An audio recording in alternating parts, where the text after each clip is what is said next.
Hey everybody, welcome to Nerdarchy, for nerds by nerds. I am Nerdarchist Ted. Tonight we're going to play some D&D, do some 5th edition, explore a little bit of Chult with the Tome of Annihilation. This is a live play game that was a prize for a contest for us reaching 40,000 subscribers. We threw it out there. Roger down below, he was the one who won, so he got to select a handful of his friends to come join him in a game. He got to pick the nerdarchist of his choice. He chose me, and here it is. So he kind of set up some of the stuff that he would like to see. He picked the theme of Chult. He picked some stuff that he wanted to fight or he wanted to see. So I'm gonna actually do my best to give him his due. So with that, Roger, I'm gonna throw it over to you. Why don't you say who you are, who you're playing? Hi, my name's Roger. I'm playing Tarl Tarndark, a knowledge domain cleric. I am very of the people. I'm very of the people. My bonds, ideals, and flaws. I put too much faith in those who profess faith in my deity, and I trust that he will lead me in life. And I travel the lands and gather knowledge and report back into him. What race are you playing, Roger? I am a human. Nice. All right. So how about you, Melanie?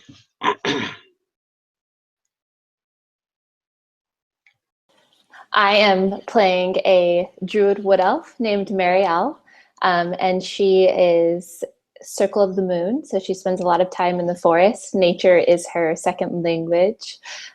She is definitely heartbroken, so she's a little bit bitter, which is why she became a hermit, and she is ready to adventure. All right. How about you, Darren? Hello, my name is Darren. I am going to be playing a giant half-orc barbarian named Gorgoroth. I have chosen the pirate background, so I spend most of my time at sea, always after adventure and riches, and we have just docked in the port, and I have found my traveling group. Yeah, that's about it. All right. And last but certainly not least, Travis. Hi, I'm Travis. I'm playing Noan, the human rogue assassin, repentant assassin. Currently traveling with Brother Tarl to ease his conscience of a past misdeed and really just serving as the muscle. Nice. So the muscle with the least amount of hit points in the group. All right. So as befits any adventure where you're arriving in Port Nyanzaro, I will give the Tome of Annihilation spiel. You appear in a tropical city under the blazing sun. The familiar sounds of a harbor, creaking ropes, slapping waves, heavy barrels rolling across cobblestones, mingle with the voices of shouting and cursing in unfamiliar languages filled with clicks, inhalations, and sing-songy words that make it sound almost musical. The aroma of unfamiliar spices and tropical fruit mixes with the wharfside smells of fish, tar, and canvas.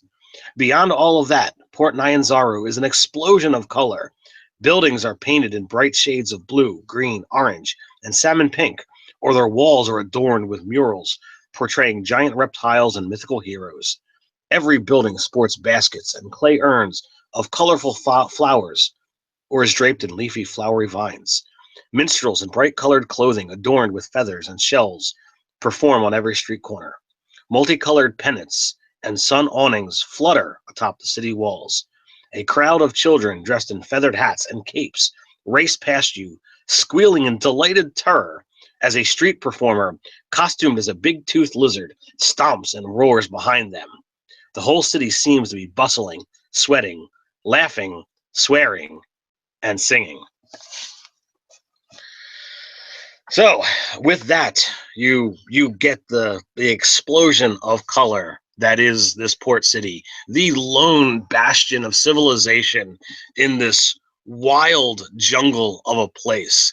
The amount of things within the jungle and taken from these lands is a wealth that funnels only to the top. But with that, adventurers spring up hoping to get in and get a piece of that share and to risk the dangers within the jungle. So your fateful group has been gathered together. Where do you believe your fate lies? Will you survive the jungles to make it out again and to go home happy, wealthy, or will you fall prey to the dangers therein? So what are you guys doing? Well, currently I'm doing nothing, but Tarl, he likes a party, and one of his goals here on Chult is to find a recipe using the native exotic flora and fauna, or flora, not fauna, to make some sort of ale or mead. Find a recipe from a local. So I will, Tarl will gravitate towards the somewhat nicer looking establishments in the dock and start talking to barkeeps and tavern owners and trying to find a recipe. Well, if you ask around, you find that there's two common houses that you might look towards. There's the Thundering Lizard, if you're looking for a raucous time, or Kaya's House of Repose, if you're looking for more of a quiet time to rest and meal. I will look to my traveling companions. Noan, as he's my bodyguard. I will give him the eyebrow and see what his opinions on that are. Well, I always prefer the quiet places. They're easier to keep track of. But if you're really looking for a lot of variety, we'd have to go to the busier place, which I'm not really fond of because there's too many corners.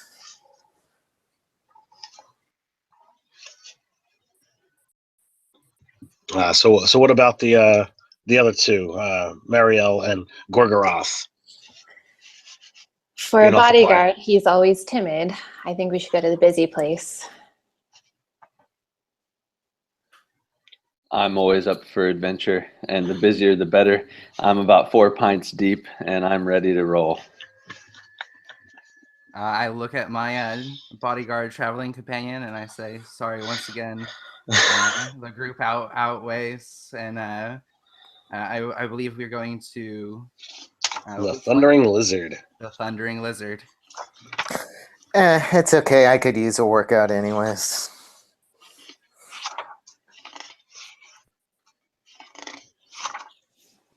I will clap my hand on his back and say, "Don't worry, I will. I am sure this is the right choice for the evening. I'll guide you this evening, and I'll cast guidance on Noan. And I will start strolling down the middle of the street and saying to the tavern, quite loudly." So as I had said before, the place is constantly bustling. So you do see a lot of stuff going on.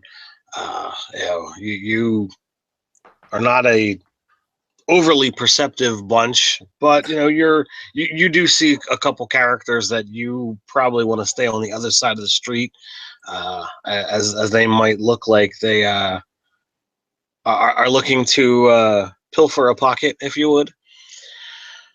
So you make your way to the Thundering Lizard, and you hear the commotion before you wind up seeing it. But there's definitely some drinking games going on, even though it's only early afternoon, and there is easy way for you to be able to get in and get to the side, but it is in no way, shape, or form going to be a quiet time while you're here.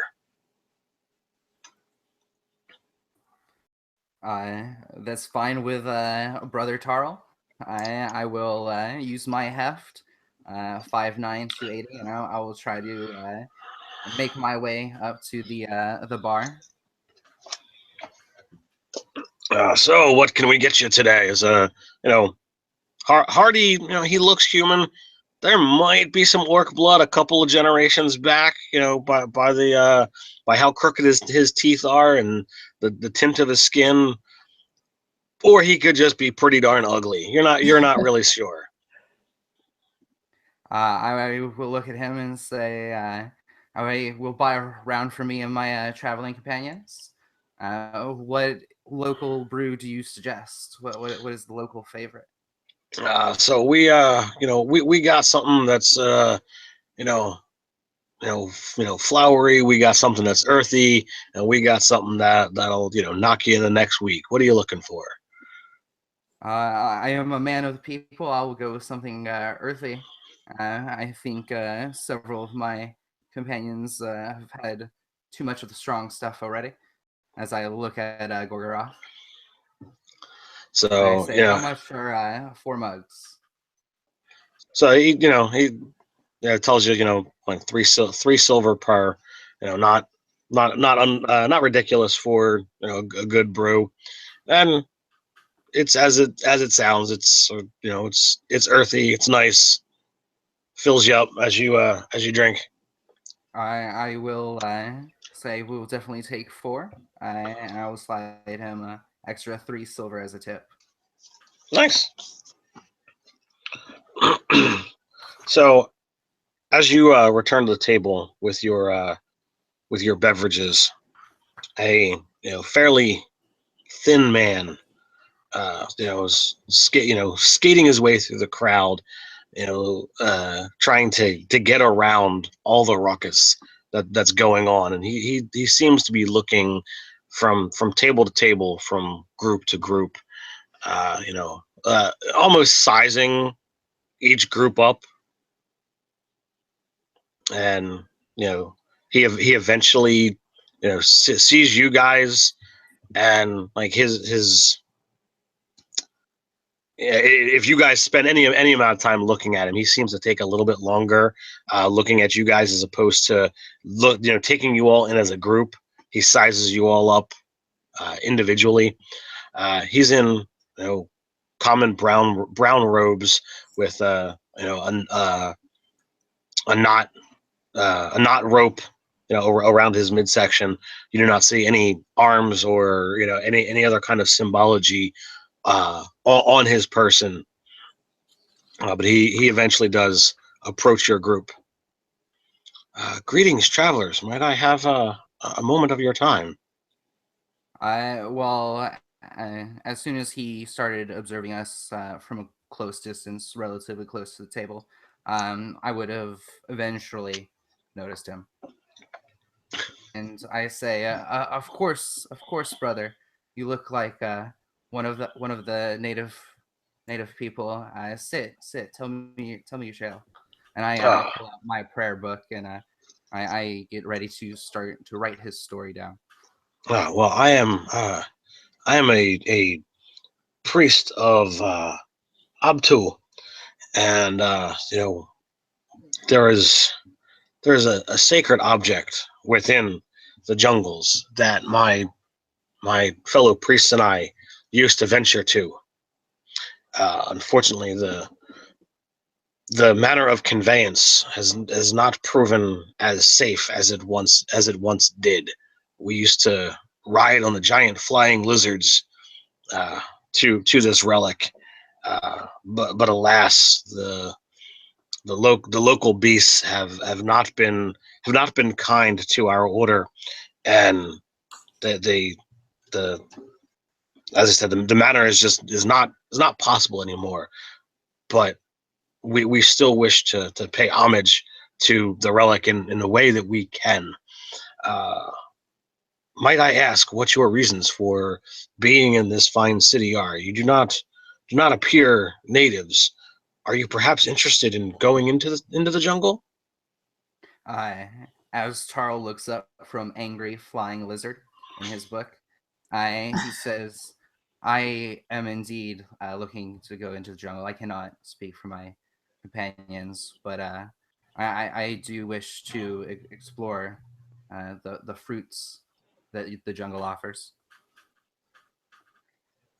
And I will ask this priest, "What is your name?" I am Brother Tarl. I am Drove. Drove. Drove. Dhruv.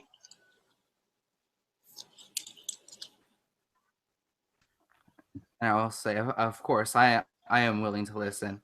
I look around to my companions, and I say, "Wait right here. I will be back with a mug of this brew for you as well." And I go back to the barkeep, and I'll purchase another mug and leave him with my with the rest of the group momentarily. So what do the rest of you do with Priest Drove? Drove, let me ask you a question. Aye. What does this relic or object, how much does it mean to you? It is a holy relic to our order. It is literally believed to be the heart of our god. So what does my adventuring group gain from this travel? Well, if you are able to return with the blood that drips down from this, we would be willing to pay you. I would imagine that your adventurers looking for coin, and while I don't have any on my person, I can promise you that my order will pay you. I'll keep you to that promise, Drove.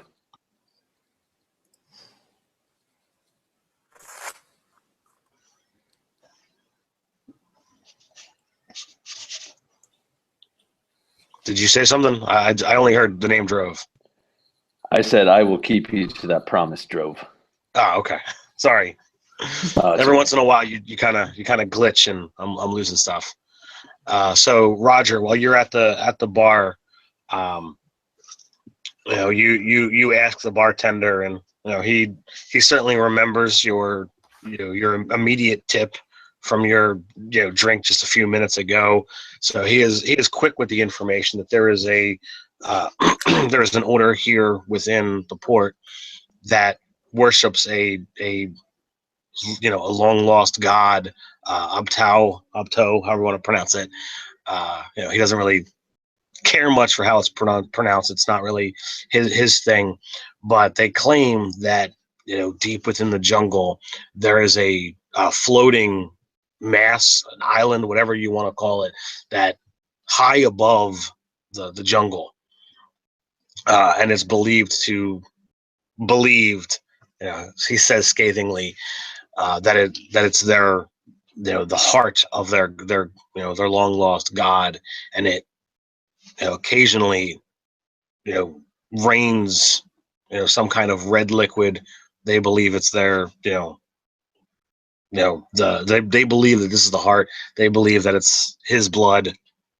Take it as you will. They've got coin. They occasionally pay here. They've never caused a ruckus, so I've never had a need to kick him out. I will take that bit of information, and I will tip him again another 3 silver pieces, and I will say I'll thank him, and I'll approach the group and deliver Brother Drove his beverage. So he takes very very small sips. Polite. He's not rushing his way through it. So are you willing to accept this mission? Or will you aid my order? I will look around the party, and I will end on Noan, and uh, I'll wait for some sort of response from a member of the group, whether a nod or a shake of the head, to see what their impression was while I was away from the table. Everybody, I don't know how well you can all see it out there, but everybody here seems to be shaking their head yes. So looks like you've got some assent there, Roger. Okay, I'll say, of course. Please finish your drink and tell us of this this task, unless you would rather go to that other location. So the heart, the relic of our order, the heart of Apto is, it floats over the jungle on, days of good weather. You might be able to see it hovering above the forest. Some say that its elevation changes, but it is not attached to the ground in any way, shape, or form. Yet there it is, a bastion of our order, and it occasionally, drips down and blesses those below it with the blood of our God. And since we do not have the ability to easily venture forth, I'm asking that you would travel out there and return with these drippings, collected in a vial or jar, if you would, and be able to return that, here. Why can't we just take the heart itself? It is larger than buildings. Oh, that's a good reason. I mean, it is the heart of a god. How small would you expect it to be? Have you ever seen a god? No, have you? That's my point. We don't know what a heart looks like. We know what hearts look like. We've seen The them as. size.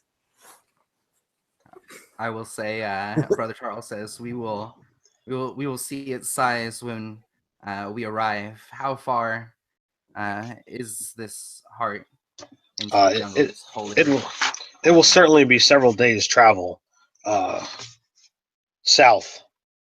It is almost a straight run. Should you leave the city and head out into the jungles.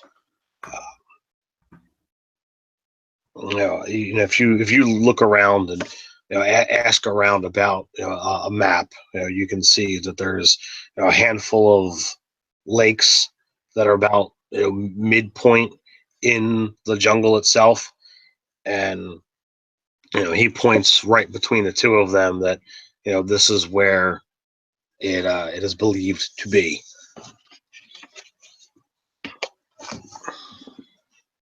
I will make note of that and do a crude drawing in my prayer book, and I will ask Brother Drove, there any guides or expeditions he knows of that we can join that would take us into the area. That is not something easily done. There's not many that are looking to travel into the forest, which is why I was looking for hardy adventurers that would be willing to risk it. I will look around at the group, and Taro will say, well, at least we know the general location. We should be able to find a guide on our own. Is there special vessels we have to collect this rainfall in? As long as the container is clean, I do not believe that it's possible for the for it to be somehow contaminated. I mean, it is the blood of a god. It's going to be stronger than any dirt or common substance that might be left as a residue within a container. And I will nod and say that's good information to have. How much do you require for your ceremonies? However much you are willing and able to return with, we will pay you based on how much you return with. Okay. Well, with that information, I will say that we will start preparing. What time of day is it in port? So you're about mid to late afternoon at this point in time. All right. I'll look around the group and I'll pose that if we're serious about helping Brother Jove, we should probably look for a guide and supplies so we can leave at first light. I imagine it would be better to try to make as much distance into the forest during daylight than the evening hours. Agreed, brother.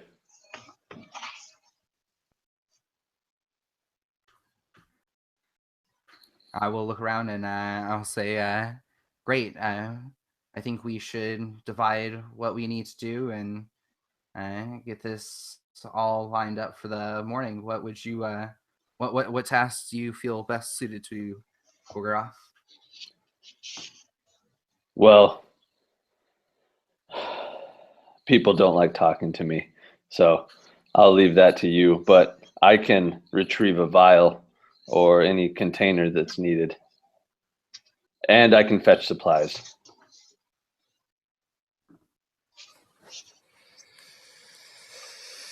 I'll look at my faithful companion and say, well, what do you think? We find the guide and let Mariel and Gorgoroth gather the supplies and the requisite vessels for this holy rain? Sounds reasonable enough to me. And, Where do we meet back?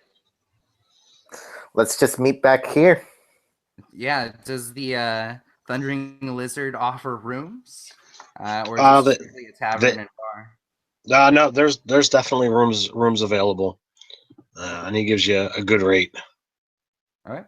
I will ask him his name. Keep as I negotiate. Trenek. Trenek. I will let him know that we are off to run some simple errands and we should return shortly. Do try to keep my stool warm for me as I look, and I imagine it's already started. The table is already starting to fill after we have started to get up and leave. Indeed. I will tell everyone that I've secured the room. Does he give me just one room key? If you get one room and there's two keys that you can use. All right. I will divide those keys.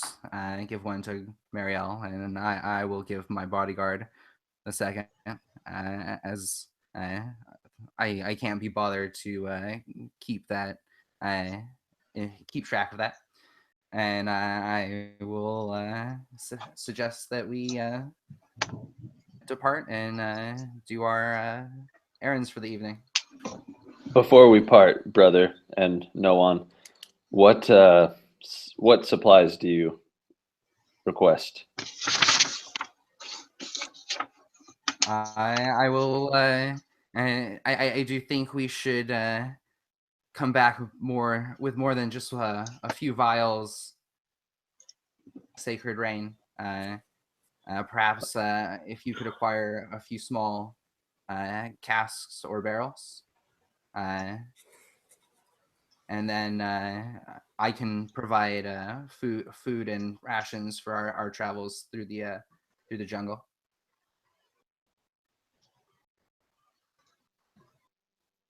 Does everyone have their handy explorers packs? Explorers do. packs, medicine kits.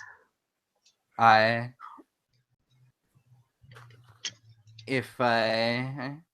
it was fine to start with a medicine kit, I would love to. If not, I would. Yeah, you guys are 7th level, so any basic gear that you guys want, you've clearly got by now. I don't nitpick on those kind of details. That's not important. I will also throw out there that I always start every session with each character having inspiration, Okay. so you can mark that down in some way, shape, or form. Thank you, sir. No problem. So small casks and barrels, I can get that done. Yeah, something manageable. I would suggest, and then like I said, I can provide rations as well as water.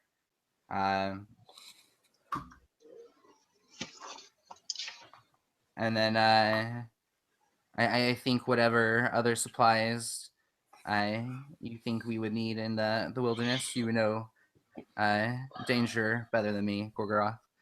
And I would like to mention that since Brother Tarl does know the light cantrip, I do not have any torches in my explorer's pack. I've just discarded those or given them to people as I walk on the street.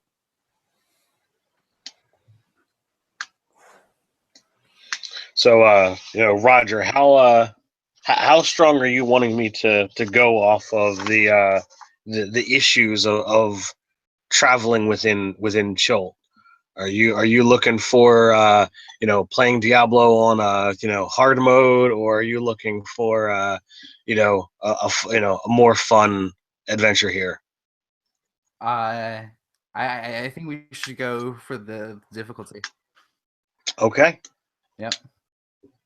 And just let the dice fall where they do. All right. Noted. And I apologize. Sweet, All right, delicious death. So if you wind up asking around and looking, there are people who will sell you information. There aren't really people who are willing to actually go into the jungle with you. They will tell you that there are some that a lot of the food and drink within the jungle itself isn't necessarily safe. So even if you've got someone who is an excellent survivalist or born in the wilds, there is no guarantee that you're going to be able to find food, water. There's mighty beasts that can come out of nowhere. There are areas that the dead have claimed as their own, and only fools actually journey therein. If you wind up pulling out a map by someone reputable, the spot on the map that the priest actually showed you, it's not a couple of days, it's more like a couple of weeks to get to. And that's if you journey hard, should you wind up meeting any serious resistance and need to ford up for a while, it will take obviously even longer to achieve said goal. Now, you guys, being as you guys are 7th level, you are experienced enough that you have the wherewithal to say, well, this is a fight we can win, or this is a fight that we should run from. You also have a good idea of, well, you know what, I think we've overstayed our welcome and can return. The priest did not give you any kind of timeline, so if you feel that you've pushed too hard and you think you can make it back to town and resupply, that's always a possibility as well. I will have taken these notes of all the dangers. Um, All of that, came at a cost, but this is a one shot. I'm not really caring about gold, so. Okay, it's good to know. Does it look like there are any shortcuts on the map? There are shortcuts that go through areas that just have in multiple languages the word "no" written on it. So the guide, if you will, like he actually gives you this like long snaking S pattern that he says that if you're looking to get to there, this is how you should wind up going, because like there's two areas between where you are now and where you want to go that if you're not careful, you're just gonna die. Okay. I will draw all the sad little skull and crossbones on the maps, and ironically, that's what's actually on the map in the book. You can't see it, but for those of you out there, those little red skull and crossbones, those are the no-goes. I will look at him again and implore him. I beg him if there's nothing we can do to change his mind to guide us on this trip, or if he knows of no one to guide us. Yeah, not gonna happen. I will thank him for the information he's given, and I'll ask Noan if he wants to do or get anything else for himself back to the tavern to await the rest of the party. Hopefully they fare better. Can we afford an army? Well, I said I wasn't keeping track of gold, but I believe an army is out of the question here. Okay, well, I say I can't even afford you. True enough, but here I am. At least we have a bunch of torches. Maybe we can light the jungle on fire. All right. Yeah, I'm okay. Let's get ready to party. All right. Tarl says nothing to the torch comment, and we'll lead the way back to the tavern and wait the rest of the party. So I imagine this is where it cuts to Marielle and Gorgoroth. Marielle, I've only known you a moment, but I would say that you are better to look at and talk to. So as we acquire these barrels, you should do that, and I will keep watch.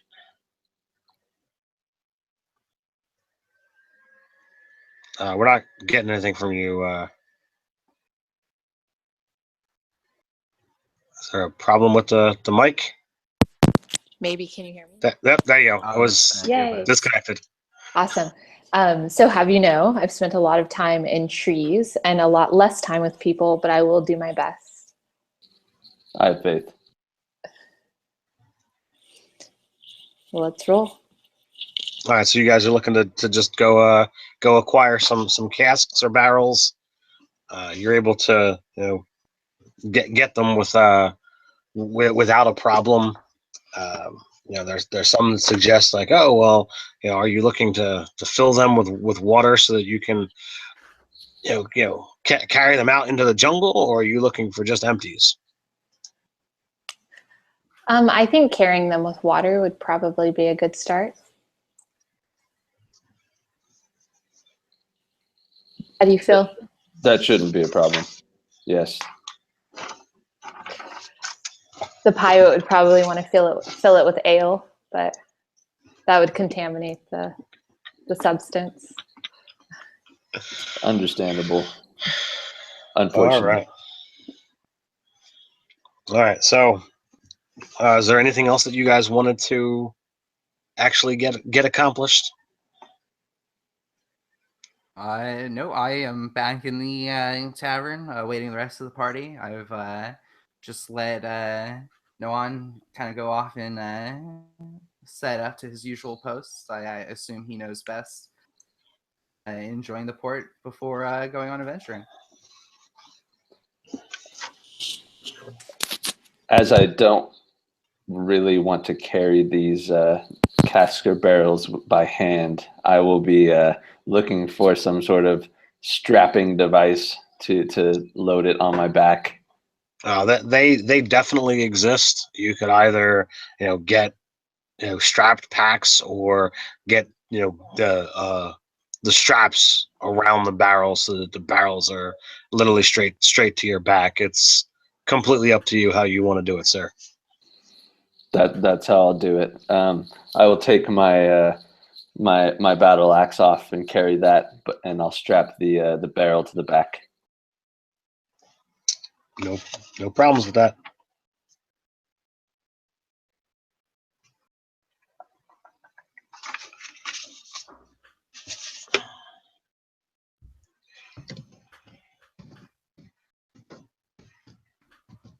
And back to the tavern we go. Yeah. So, about what time does everyone get back to the tavern? That probably took you about 2 hours to do. Okay. With all the different things, I glossed over the some of the seedier things that wind up coming across street performers trying to milk you out of your coin, people trying to sell you information that may or may not be accurate, whether it be some giant creature being carried through the streets or drugged through the streets, whether it be some of the local birds flying overhead and letting their droppings fall wherever they will, which may or may not fall on you. All the things that happen in the wonderful merchant area of Nyanzaro.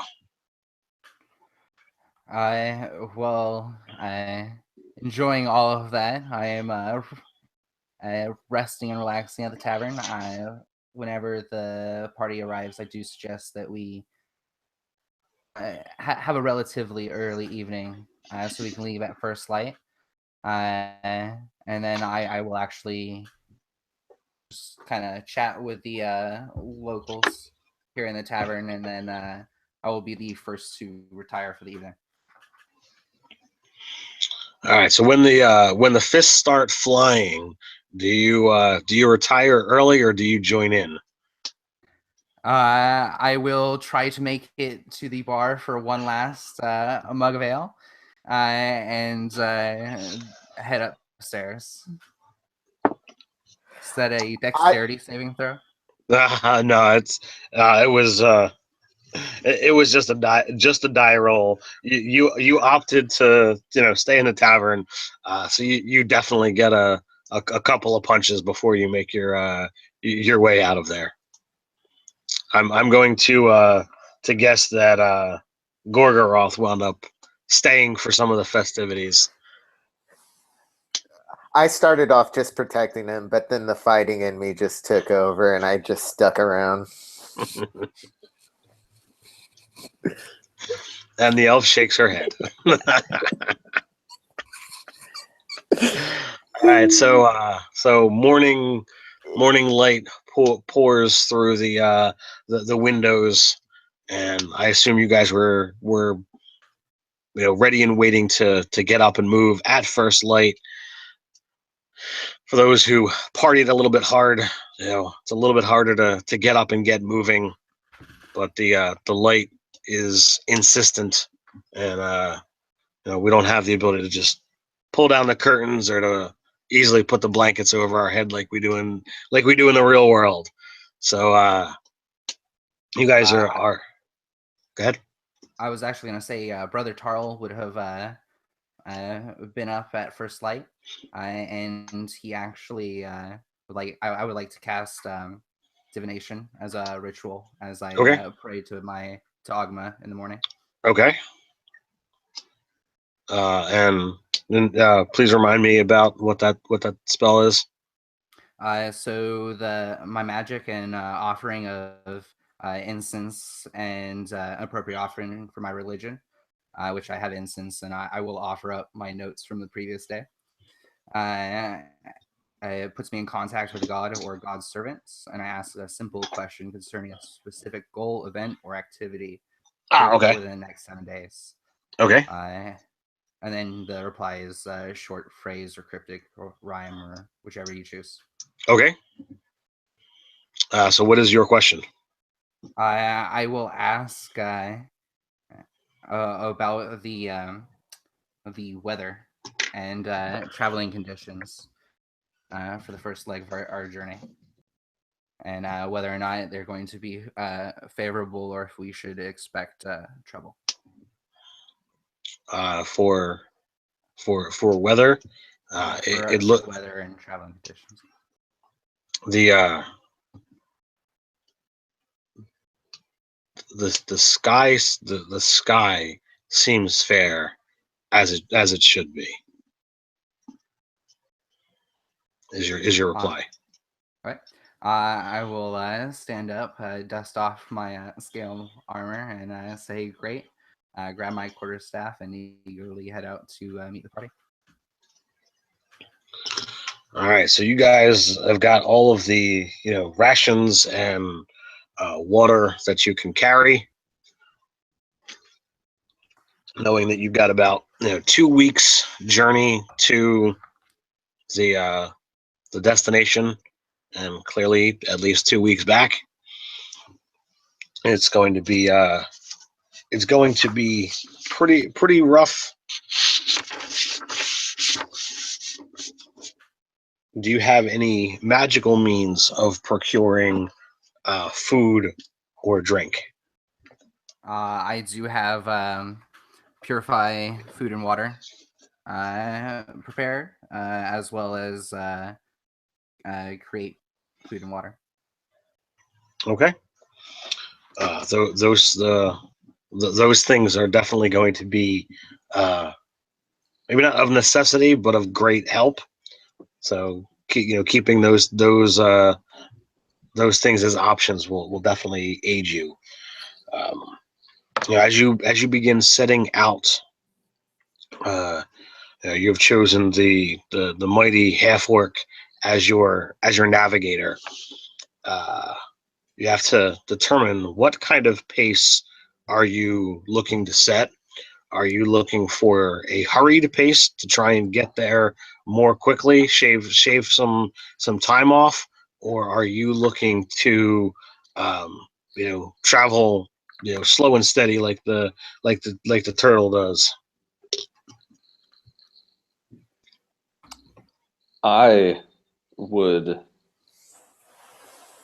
recommend a slower pace, for I don't know these lands.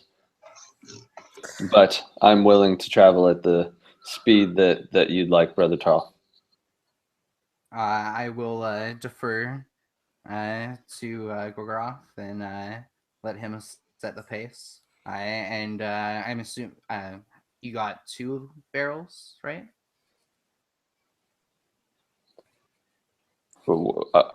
Yes, 2. 2 barrels. Okay. I will offer to carry the second one.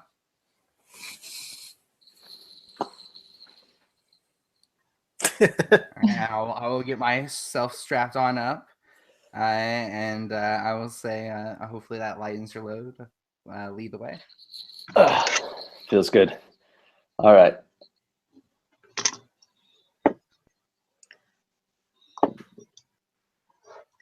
To the heart we go. South. Yeah. So you travel for a couple of days into the jungle. The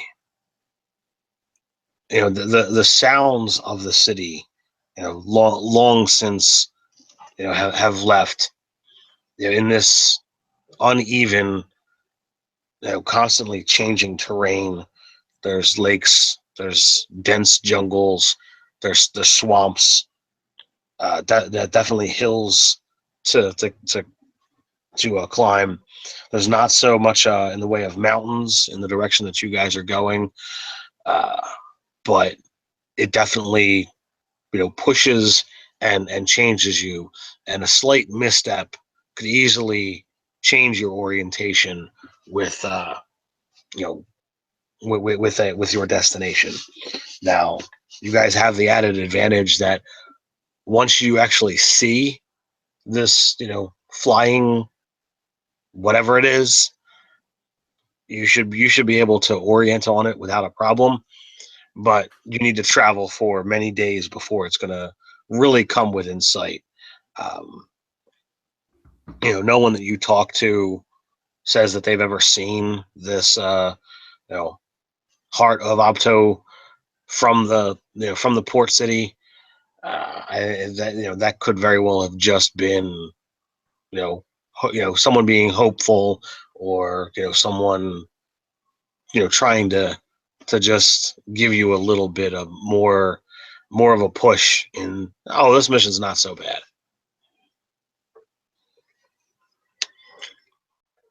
Wow. Go Go ahead. ahead, Ted. So after a couple of days, you guys wind up coming upon a river. Now, in your memory of the map, the river was off to the side, so it does appear that you veered in a direction. But perhaps this is a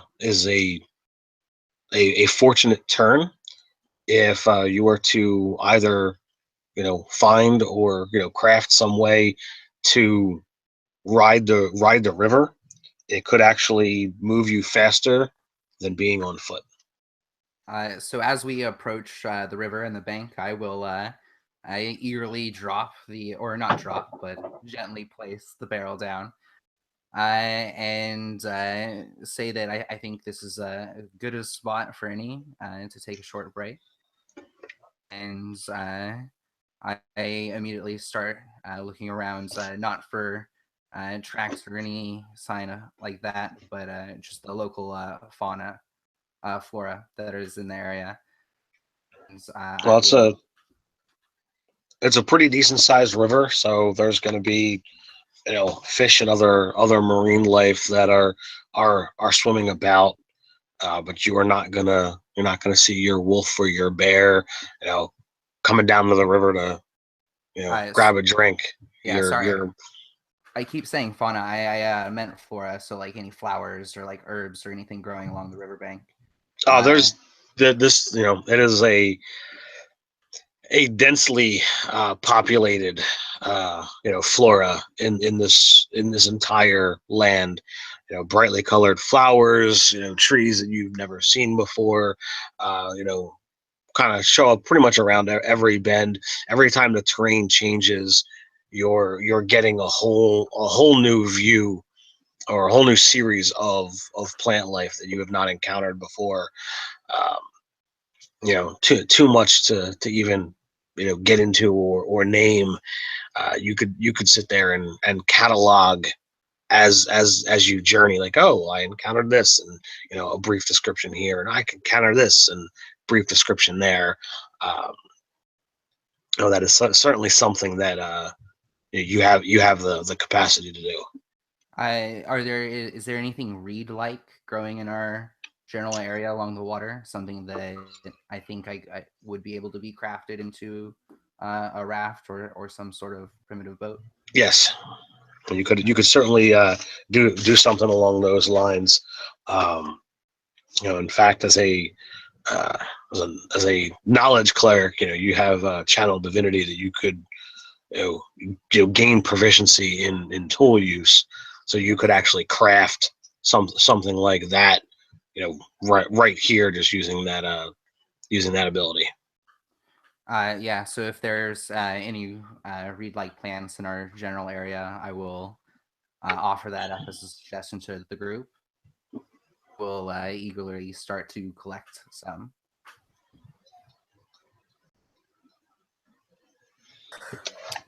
I'm down. Yeah, I will help as well. All right, so it grants you proficiency. Let's see, how well of a thing you make. So if you want to give me up a roll. All right, and then for the tools, would it be an intelligence? Yes. Check. All right. It's an 8. 8. Would you Yes. like to use your inspiration and possibly have a better role for your vehicle conveyance downriver? Yes, I will gladly use my inspiration. Thank you. That is an 18. Big difference between the two. So you actually spend about an hour or so gathering up a whole bunch of stuff. You know call upon Agma and ask for insight, ask for guidance. Um, you are on a personal spiritual journey which encompasses another spiritual journey for the priest back in town. Clearly, the divine had a hand in this, and you feel incredibly confident in the raft that's big enough for the four of you, despite the half orcs immense size. You spend a little bit of extra time fortifying it against his girth, if you will, and you are confident to set out. You even have the wherewithal to say, all right, well, a raft needs a guiding pole. So you find a large tree branch, possibly even sending Gorgoroth off to cut down the biggest thing that he could find and be able to manipulate, so that you might be able to guide or steer the raft should there be an issue. Who remembered to pack the Dramamine? I will slap the bow of the of this reed raft with my water skin, and I will call it the Little Drover. All And aboard the Little Drover. I look around to the party and I ask, "Do you think if they need any more time?" I look up to the sky and as we get moving, if there's any light left. Oh, there certainly is. So you wind up spending a couple of days on the raft, and you feel invigorated in your progress. You've seen very little in the way of adversaries or threats. You've kind of used up a decent amount of the supplies that you've brought, but you've covered a great distance. Traveling on the water seems to have worked well. That's not exactly comfortable, sitting laying on these reeds, but you're not actually having to walk, and the water is doing the work for you. Um, you do manage to uh, bypass a couple of nasty beasts in the water when the river opens up to a wider terrain. And a couple of times you've heard things in the night. I assume that you're not sleeping on the raft, so you beach it when you find a reasonable place, set up camp. But at least once your nighttime rest is bothered, and you feel it's far safer to just get up and move rather than encroach upon something's territory. Okay. And so this is happening in the twilight hours, I'm assuming. Yeah. Yes. All right. I don't know as far as the raft, if it's large enough to have these barrels in it, or if we've been floating them downriver. No. I mean, yeah. You're good on that. All right. Then I will look around wide-eyed, and Tarl suggests that we travel on. Even in the twilight hours, the beasts of the water haven't offered us much threat so far. If it is as you wish, brother. Then I will start headed down to the boat since everyone seems like they're in agreement with me. Yeah, being a I'll, pirate, I'm very comfortable in the water, and so I'm always up for getting back in. Yep, I say I've loved our rafting trip so far. It's been gentle down the stream. I grab my barrel as I am getting to the raft. I'll secure it and get in, and then I'll secure it and wait for the rest of the party so we can get this into the water. So as you're traveling, your sleep has been interrupted, so you definitely are going to feel a bit tired. Should you not find unless you can find a spot where you can be able to rest, later on in the day. Pushing on is going to be a challenge for you. I will be at the front of the boat. I will have cast light on my quarterstaff, and I will be surveying the banks, looking for a good spot to put in for a new campsite as we travel away from the threats of the jungle. And I will turn and call over my shoulder to Gorgoroth and ask if he thinks we should land the boat at first light, or just the first thing that we see. The waters have been good this evening. I think that we should wait till first light. Okay. I will kind of sit down and relax a little bit, and kind of let my my guard and my observation of the banks kind of fall back out of my mind as I wait for the sunrise. All right, so your sunrise dawns on the what are we up to? Day 7 now? Is that what I said? I believe so. All right, so you actually do find a what looks to be an actual port. So far better than just a sandbank. You actually have a significant opening that leads into some kind of camp. And it looks like they're work structures. You come upon an abandoned riverside camp strewn with wreckage. The tents are moldy and tattered, and all the permanent structures appear to have burned to the ground. 2 intact rowboats are tied off to a short dock.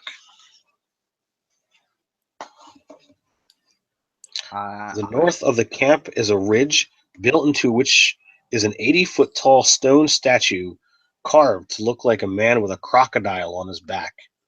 Between the statue's feet is a stone archway leading to a dark tunnel. To the left of the statue is a crude animal pen with a small panicked bird running around inside it. There are no other signs of life. I will, in a hushed voice, ask if we want to put in here or move on because of the intact rowboats.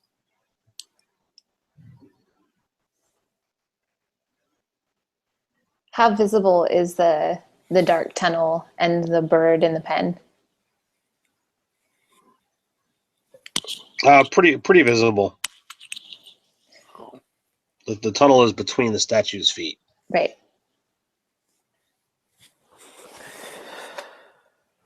This probably isn't the best place to set up camp. It looks like somebody forgot their pet.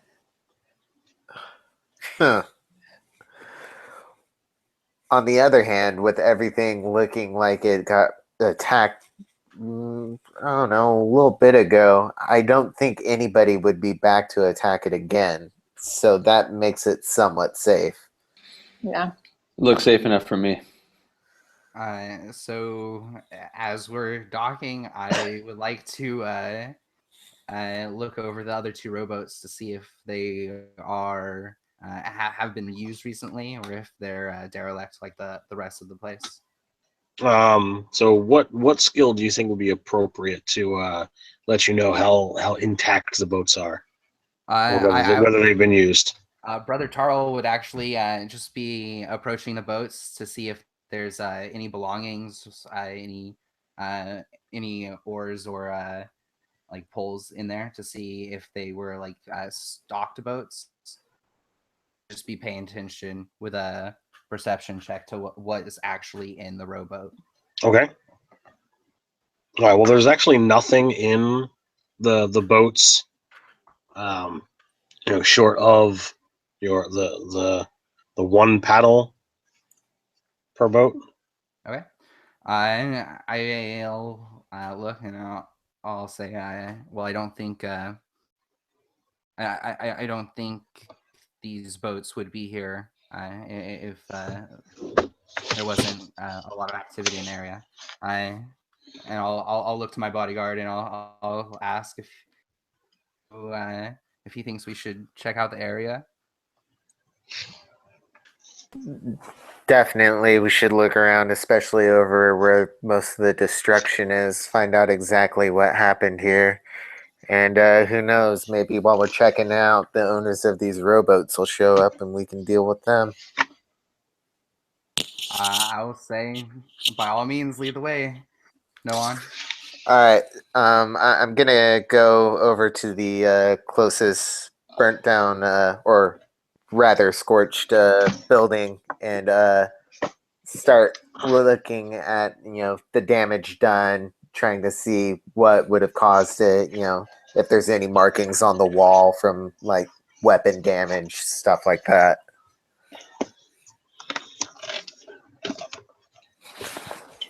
So you're able to put together some pieces.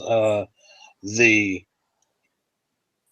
Order of the Gauntlet was an order that tried to quell the undead within the lands of Chult, and the this was probably their at least one of their camps, and clearly their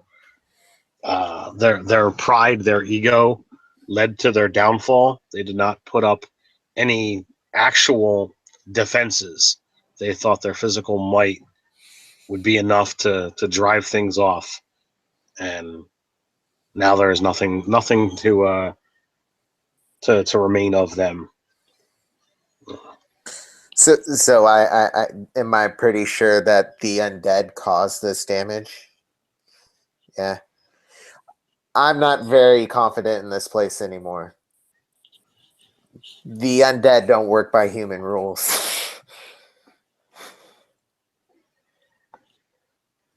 We should look for a better place. We could look in this tunnel. Oh yeah, let's go to the place where there's only one exit. I'm going to break some crumbs of my remaining rations and approach the bird, and I'm going to offer it to him. Okay, so it is a fledgling little beast. Trying to find it.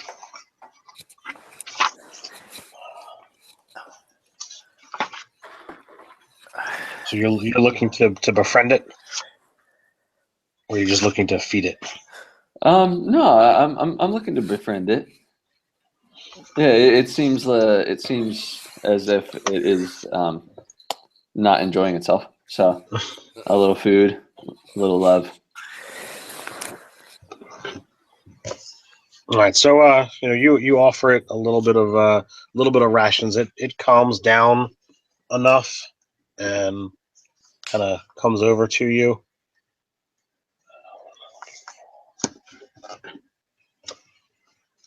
There's just too many things to reference here. I apologize. No, it's okay. Yeah, it's fine. This whole time, Brother Tarl is still towards the embankment. He's led Gorgoroth and Noan kind of meander into the camp. And I'll call out that it looks like a fine meal from here. If you want to explore the tunnels, make sure they're cleared out. I suggest someone keeps an eye on the boat. The boats. Now that we have 3. So there are the soldiers' tents. There's a burned out shrine. There's the animal pens, which Gorgoroth is at.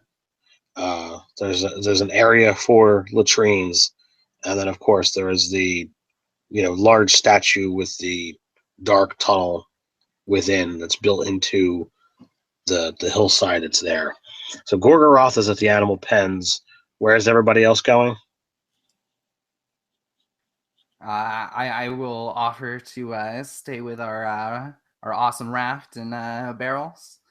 But if the cave is or the tunnel's clear, or if they find a good building or shelter and think we can set up camp, I'll move the barrels over. But until then, I'll just kind of keep an eye on our boat here on the embankment. Okay. I slowly trail behind Gorgoroth. I'm interested in the animal that's being held captive. Okay. It is a fledgling axebeak. For some, that's a type of dinosaur, a beast, if you will. And what about you, Noan? I'm gonna go and check out the statue and tunnel, just to keep Brother Tarl kind of within earshot or glance, so I'm not completely derelict of duty,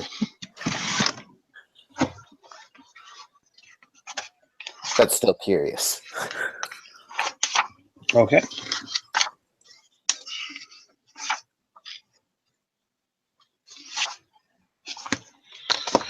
All right. I can't find what I'm looking for, so I apologize. All right. So, what do you do with the axebeak? Do you feed it and leave it in the cage? Do you let it out? Do you try to adopt it? What is it? What is your plan here?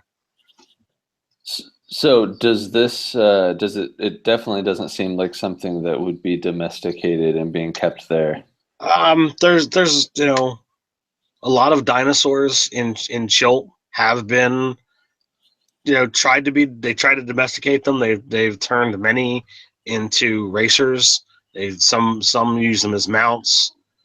Think axebeak. Think of like a 2-legged dinosaur that's got a sharp beak that attacks. So if you look at a velociraptor, a Deinonychus, think of that, but with a beak. That's kind of what this thing looks like, but it's small, it's tiny. How big exactly? Is like a foot, 2 foot? About a foot. About a foot. Well, you could reach down and kill it without a whole lot of trouble. How malnourished does it look? It's definitely missed a meal or two for sure. And did it take to the food? It took to the food without a problem. It's kind of looking for more at the moment. Well, I'm gonna look over at Marielle, and I don't think it should be locked here without anyone.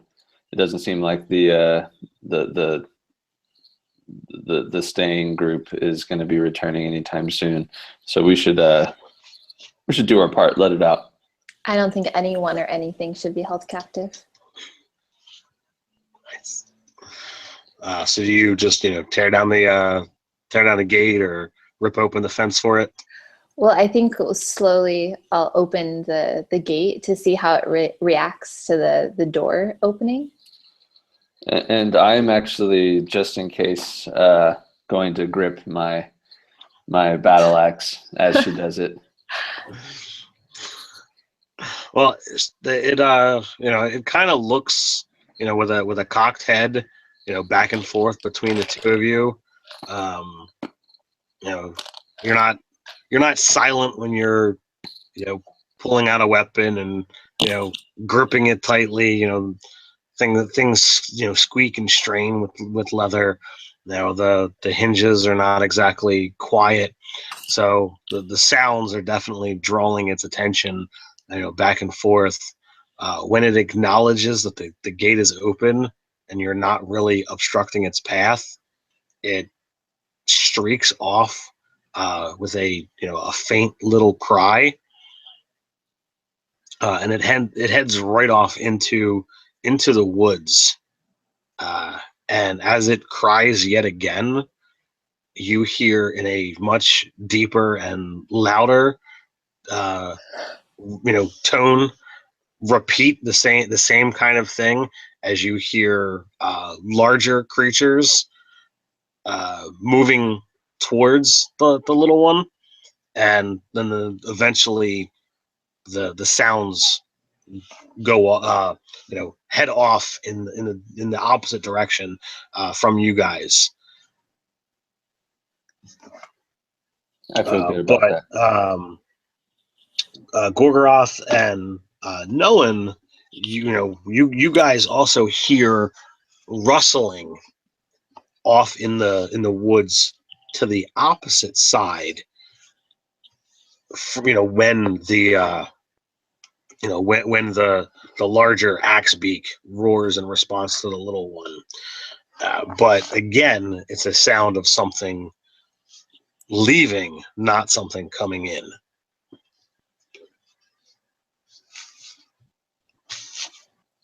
Interesting. I'm gonna move over towards that direction and see if I can get a look at what we think is trying to take off.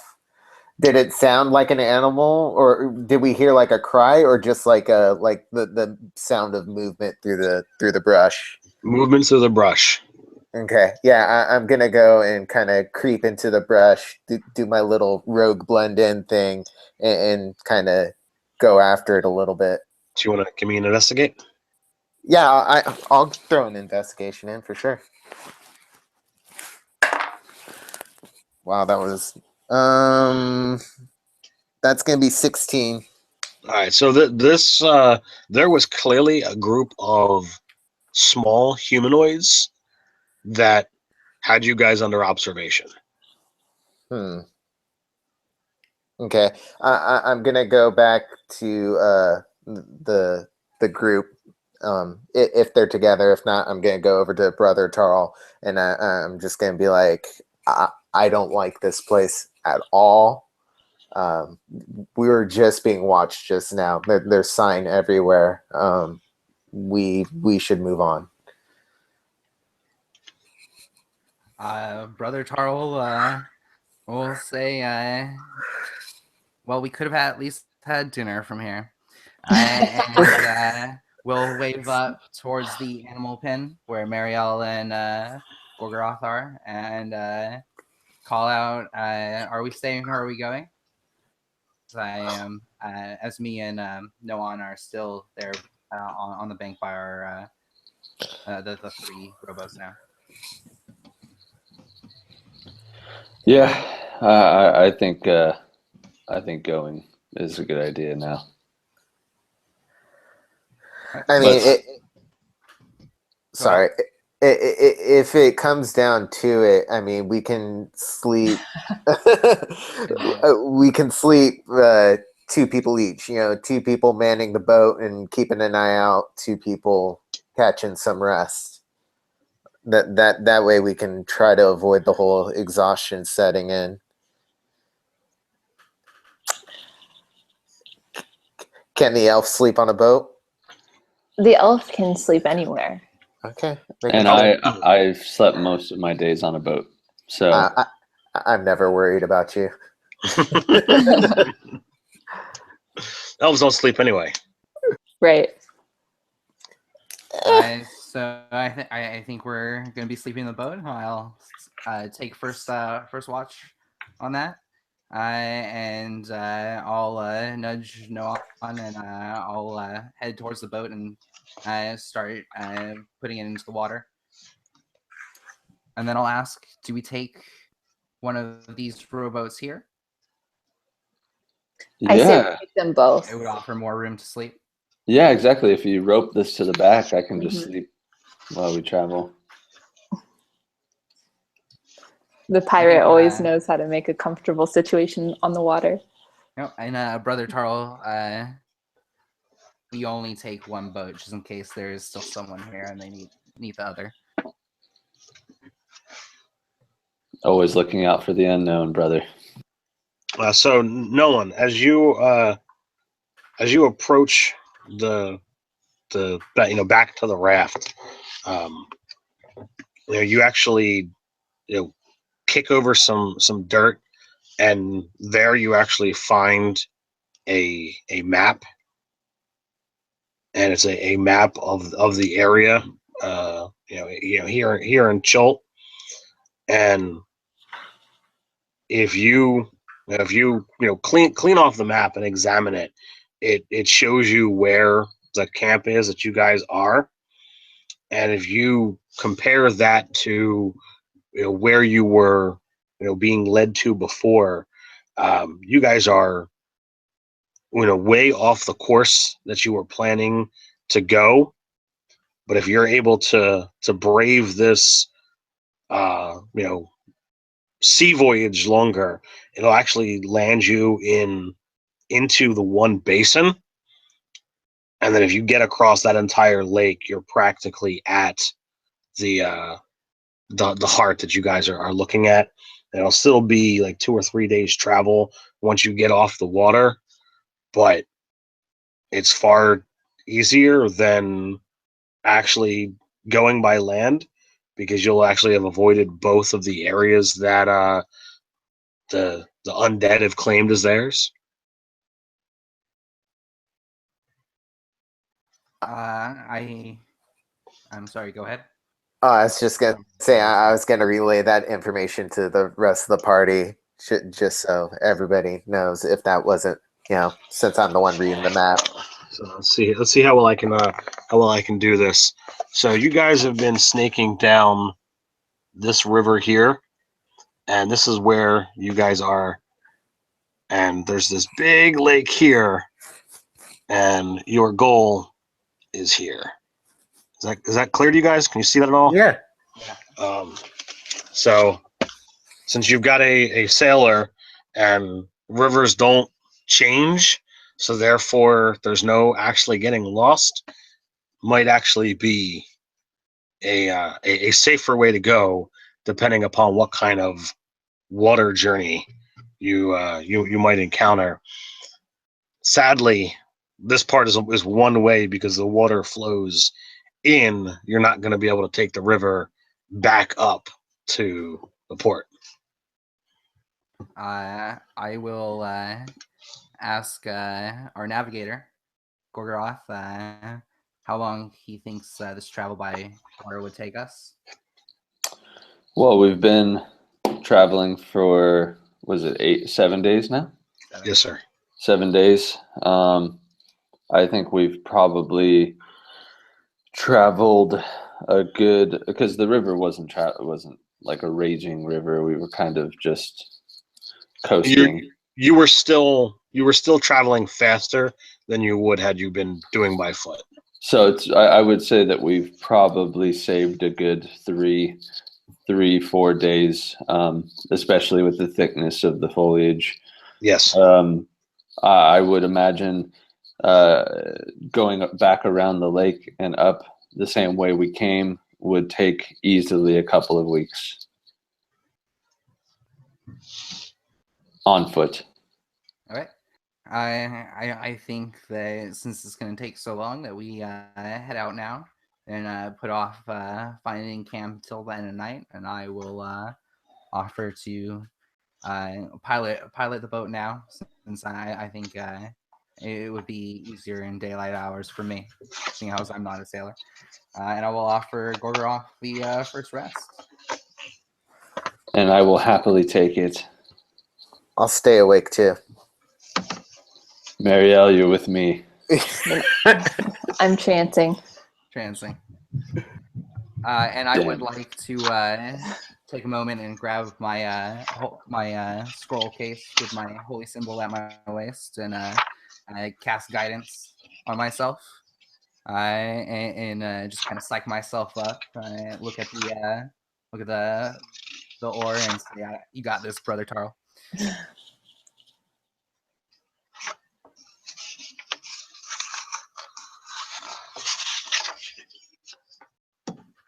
So a couple hours later, the the river yet again widens, and you had seen several of the beasts before,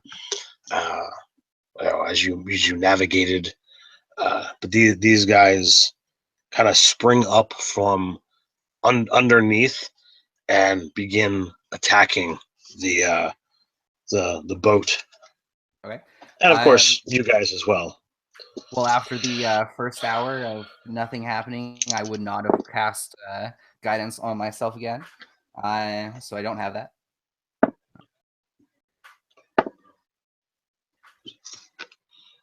All right, so we have one attack coming at Roger and one attack coming at the boat. Okay. And what is the So, damage on that first hit? It hurts. It hurts a lot.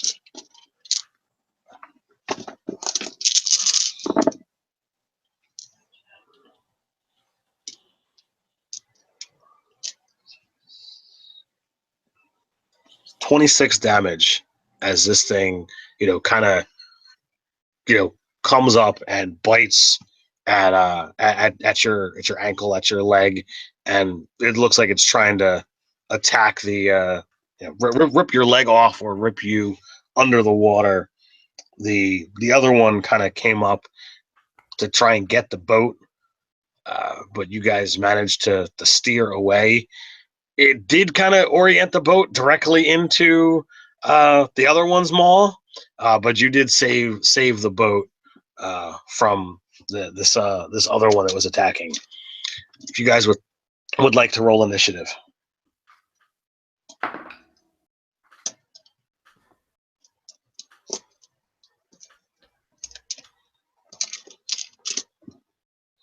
And then, am I grappled from that attack? You are not. Okay.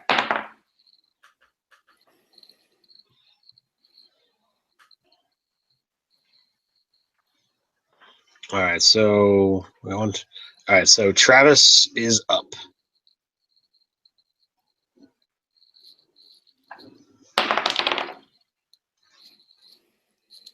I'm going to draw both of my short swords and attack the creature that is attached to Brother Charles' leg.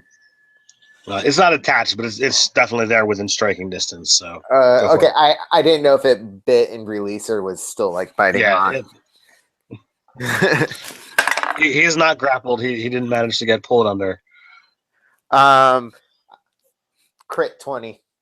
Nice. All right, so don't forget to double your sneak dice as well. Yeah. What am I looking for?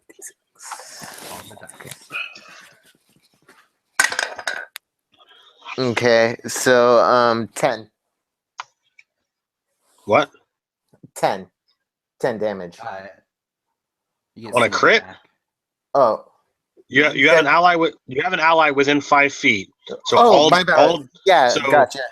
All your dice get doubled. So it's 2d6 for the sword. Right. As a 7th level rogue, it should be 4d6.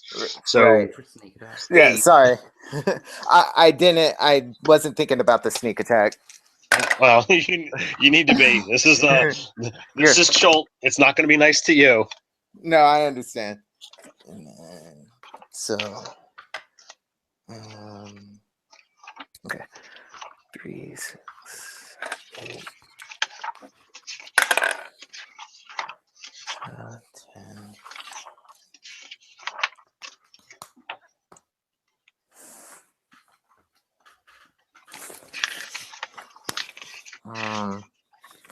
So that's going to be 22. 22 damage. Okay.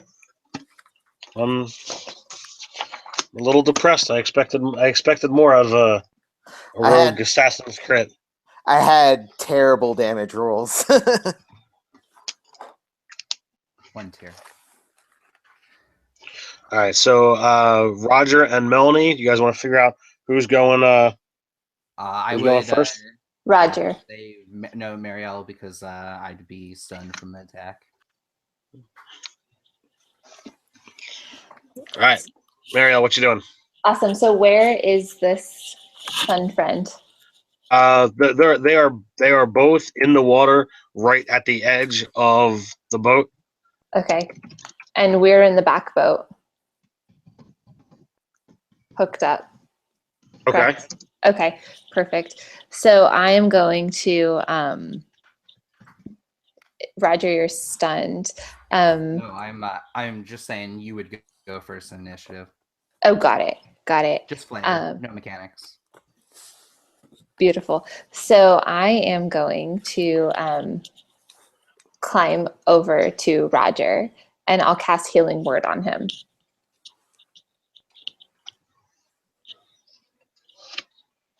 And this is as a bonus action. Yep. Okay, perfect. So it'll be 1d4. Plus your wisdom mod. So it's, oh, I rolled terrible. I'm so sorry, Roger. 4. 4. I'm so sorry. All right, so what are you doing with your action? Carl still looks winded. And then is the I fight with a quarter staff, so I'm just gonna like jab it as fast as and hard as I can into the top of the skull of this fun friend of ours. Oh, I rolled a 10. Total or Total. yeah, it's not quite gonna do it. I'm sorry, I kissed all our die, it seems like. Yeah. If you watch, if you wind up, watching some of the other games that I've run, this is not the worst luck that I've seen. So My blue dice are no longer being used. all right. So what are you doing there, Roger? How far are we from the shore? He's probably about 10, 15 foot. To try and get if you wanted to leap off, but if you want to actually dock, you probably got to go like 20 to 30. Okay. I would like these things are huge. Huge. So the water's got to be able to sustain that. I would like to try to control the raft and the boat being towed behind us, and try to navigate to one of the shorelines, whichever seems closest. Okay. Do you want to make a dex or a professional sailor? I think it would just be a straight dex check for me. That is critical failure. Okay. Yeah, they are. Wow. So why don't you give me another like a dex save? See what happens there. Yeah. That would be 11. All right. So you managed to not fall into the water, but you are prone. Okay. I will stay there, and I will yell to the party that we need to get to the shore. All right. So then that will give us to Darren. So I will. I would imagine, being woken, I will use my movement to stand, and I will take my. So we're in the boat behind though. So navigating, I can't really get us to shore there. So I will use. So is there like a head sticking out of the water, or like we can see a portion of it? Imagine, a massive crocodile. You're looking at something like that. But it's no crocodile. This is, some kind of larger sauropod. with a head that it itself is probably 5 to 10 feet long. Holy. Okay, so As easily as you eat chicken wings, this thing eats people legs. yes, I would imagine our attacks are really not doing anything. I am going to. Well, if it makes you feel better, the short sword strike from Noen, it definitely did not like that. So, damage registered. Oh, all right. Well, then I will take aim with my battle axe and just strike down on it. You gonna navigate to the raft and go after the same guy, or are you gonna split targets? Oh, gotcha. No, I'll go for the one that's closest to me. Okay. 15 plus 6 is 21. Easily hits. Oof. 2 plus 3. I'm actually. Oh no, I don't have that feat in this character, so that's a 5 slashing, and then with my I'll attack again with my second attack. Okay. 18 plus 6, 24. 10. So a total of 15 damage. All right. Not as much as the rogue with the short sword, but certainly did a number. Then that leaves it to me. Let's see who's getting chompied on.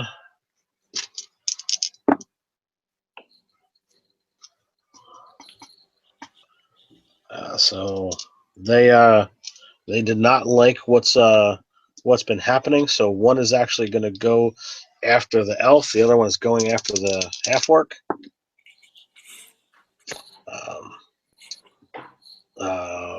Mariella, you are saved, and actually I think you might be too, Gorgoroth. That is, yeah. So they both come close to striking. So you guys, rear and move the canoe, and it bumps. You guys get splashed. You narrowly avoid falling in to these creatures' homes, but your skin is still attached to you, not feeding it. Travis, you're up, sir.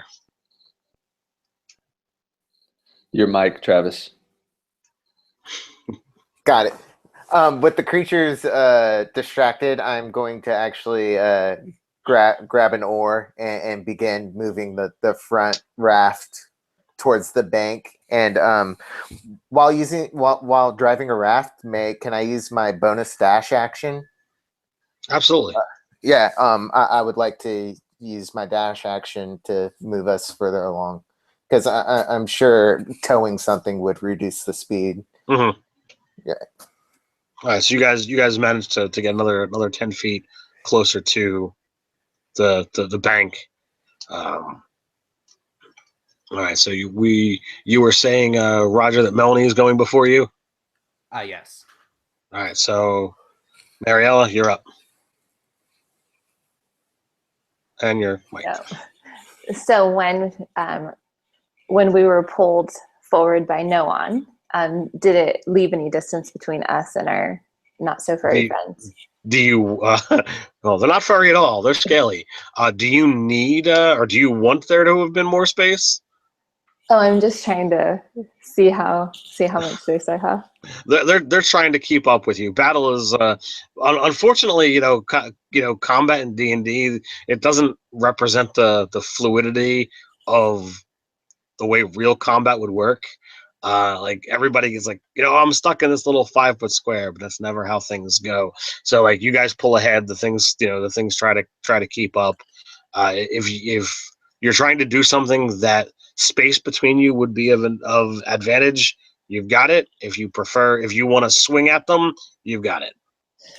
Okay.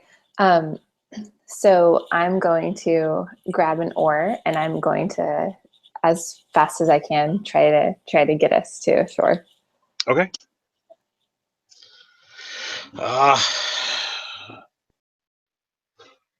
Tarl, you're up. And you're muted. I was shaking my head at them too. I'll poke my head up above the reed railing of our front boat, and I will cast Guiding Bolt at the closest of the. All right, that's an attack roll, right? Yes. All right, so are you attacking the one that attacked you or the other one? The one that's closest to lead boat. I would assume that would be the one that attacked me, right? Okay. And that would be it did move. It did move. So, but it doesn't matter. So, what was your? It'd be a 17 to hit. That hits. All right.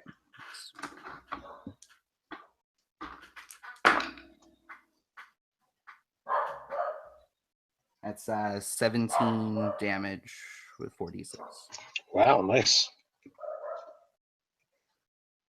And then as a bonus action, I would like to cast Healing Word on myself at first level. Guiding Bolt. That's a cantrip, right? First level. Okay, so you can't do Healing Word and Guiding Bolt. Then yep. Then that would be my turn. I'll still will be kneeling in the front of the boat. All right. That leaves Gorgoroth. So I've already dropped the ball. I failed to mention that I'm using the. I took the Sentinel feat at 4th level. So just to refresh, it's a attack of opportunity feat, and so within 5 feet, even if they disengage, I get the attack of opportunity, and if they attack anyone other than me, I also get the attack of opportunity. Okay. Should have mentioned that. I would imagine we are within 5 feet of an enemy. Right. So you would get an attack on the one that attacked Mariella last round. So I will actually give that to you. Sweet. It operates just like an attack, right? Roll it. Yeah. Yeah. Yep. That's a 6 plus 6. 12. Close. Well, okay. So to my turn, I am going to. How close are we to the shore now? You got about 15 feet to go. 15 to go. I'm going to use my. I'm actually going to grab the rope in front that's pulling us, and I'm going to try to close the distance between the main raft, the leading raft with Brother Tarl and Noan. Okay. So I imagine just a strength. So I'm assuming you are not raging. No, I'm not raging. Okay. I'm like, because if you don't actively attack something, your rage ends. Right. All right.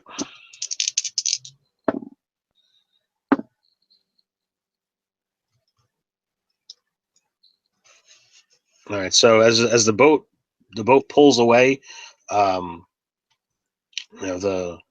one does try to veer off and stop the boat, and it's going to do so by coming after Tarl. And I am rolling like crap here. I've rolled a 1 and 2 5s over the last turn. So that actually misses you, Roger.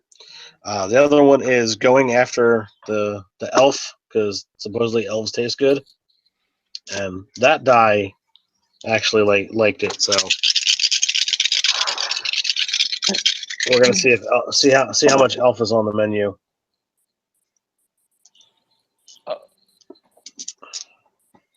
So you take 25 points of damage. Opportunity attack? Yes, sir.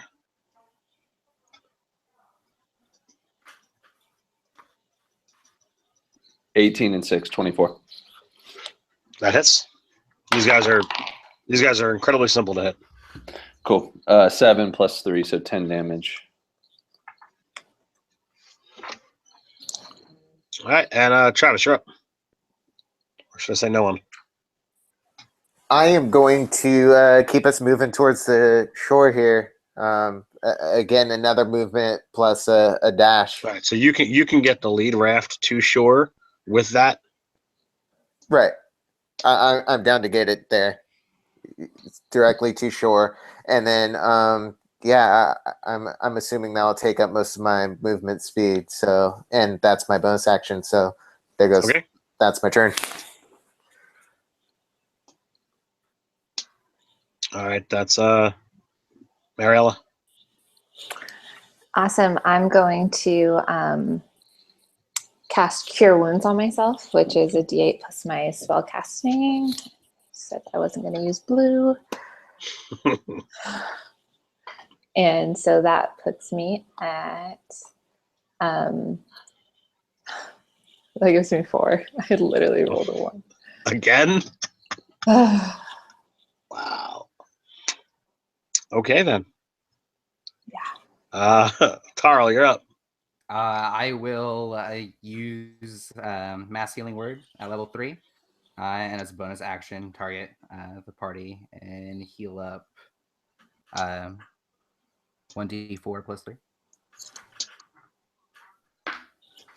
So that's 7 for everyone. And then I will use my movement to, since I'm in the front boat, I'll use half my movement to stand up and the other half to get as far onto shore as possible. Roger, Okay. before you do that, does that 7 grant temporary HP, or is that just No, that's just for 7. your base? Okay.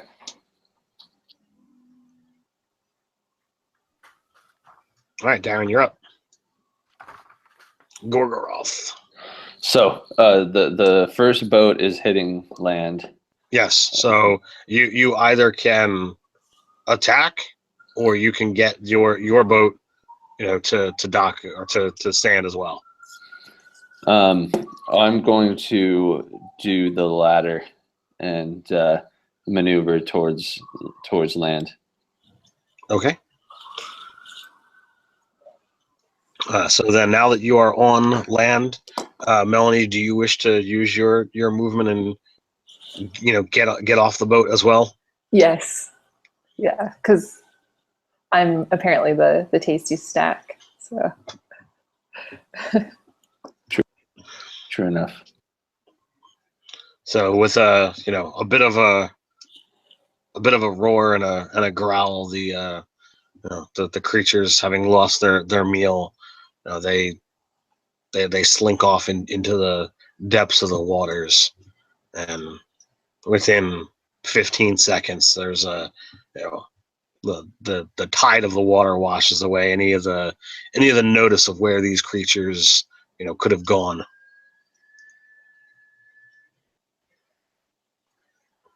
Well, that was close. Everybody okay? 2 of you guys didn't even take damage. I don't know what you're complaining about. Yeah, I'm fine. I'm just hanging out too. anyone What'd you wants to pass me their dice? Would you get hit twice? Yeah. Oh no. They just happened to roll for 6d6 damage. Yeah. You know. Okay. Well, Brother Tarl will immediately start checking the 2 barrels to see if they had been damaged or if they're leaking at all after the encounter. Yeah. And then The barrels are fine. okay. And then I will also kind of give a would that be an investigation or a perception check to see if the boats had been damaged at all? Intelligence check, I would say. Intelligence. Oh, so you could go with investigation if you got it. No. So that's 5. I think they're great. The boats look a-okay to you. Yeah. I say we take these. Actually, I think we should see how close we are to our destination and see if we want to make camp somewhere in the area, as 2 of us are still exhausted.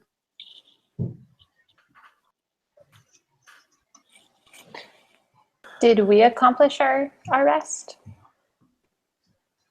I don't believe so. No. Yeah, I think finding a spot. I don't know. With these things here, I want to go further inland, but I know further inland is just going to bring more trouble too. Yeah, I don't think we should veer off course too much. I don't mind staying awake for you guys to get some rest, and we'll try this rest thing again. Mhm. How big are the trees nearby? They're pretty dense, pretty thick. So like you could, if you got up near trees, you could get a little bit of a a hidden embankment. Okay. What about climbing up into the trees, like Oh, Jurassic Park status? you could certainly do that. But have you ever tried sleeping above ground? One wrong move and you're not only awaking, but you're awaking with falling damage. What do you guys think? I mean, you guys want to just nestle up under a tree somewhere? I would suggest we pull our try to get the raft and the rowboat to wherever we're making camp. Right. Preferably not too far.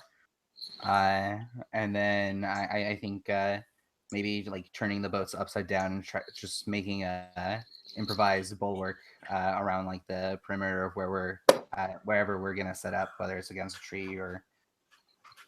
I was thinking the same thing. Mhm. A flipped boat is perfect. Let's do this then, because I want some sleep. All right. So you guys set it up, and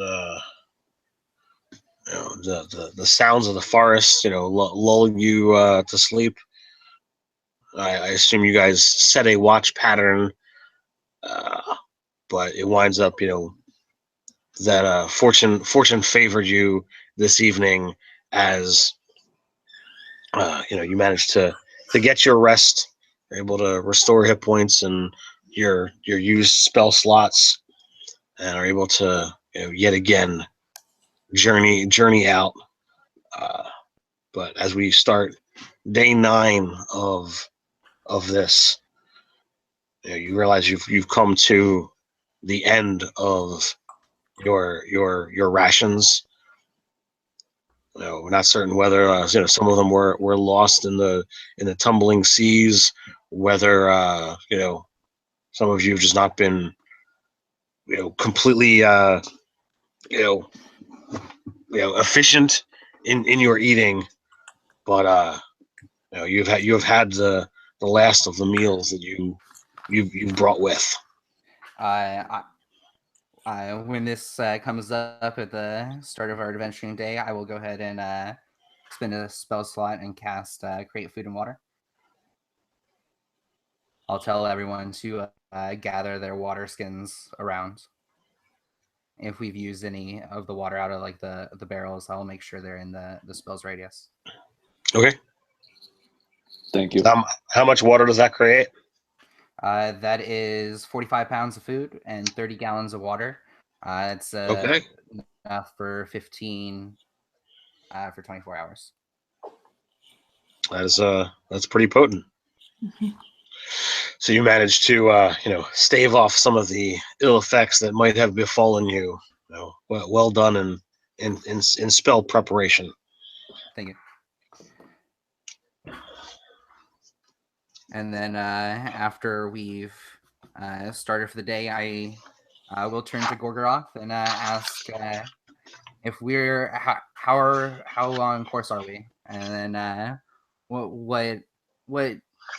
direction does he suggest? Because I imagine we'll be carrying these boats some distance down the waterways before putting back to the river. I not want to launch right into these.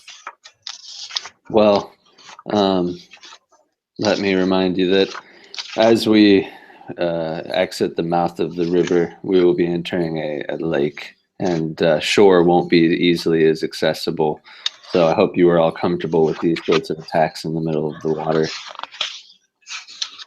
hopefully they are few and far between, but if this is what it takes. Well, this is where we can decide. If you guys are willing to venture into the great body, then I'm in. I've fought my fair share of water beasts. If not, then we can make way without the boats. I will. Brother Charles votes for traveling by waterways, whether it's the river to the lake or hiking to the lake and traveling on that. As does Gorgoroth. I prefer water as well. Water. Then let's get moving. I think we are. So, in looking at the map that was found, about how long do you think it would? Do you think we can make the mouth by nightfall and be into the lake? If not today, tomorrow, depending upon how currents flow. It's been pretty steady. Had you guys not met the dinosaurs, then you might have you could have guaranteed that you would have reached it today. And then once you get there,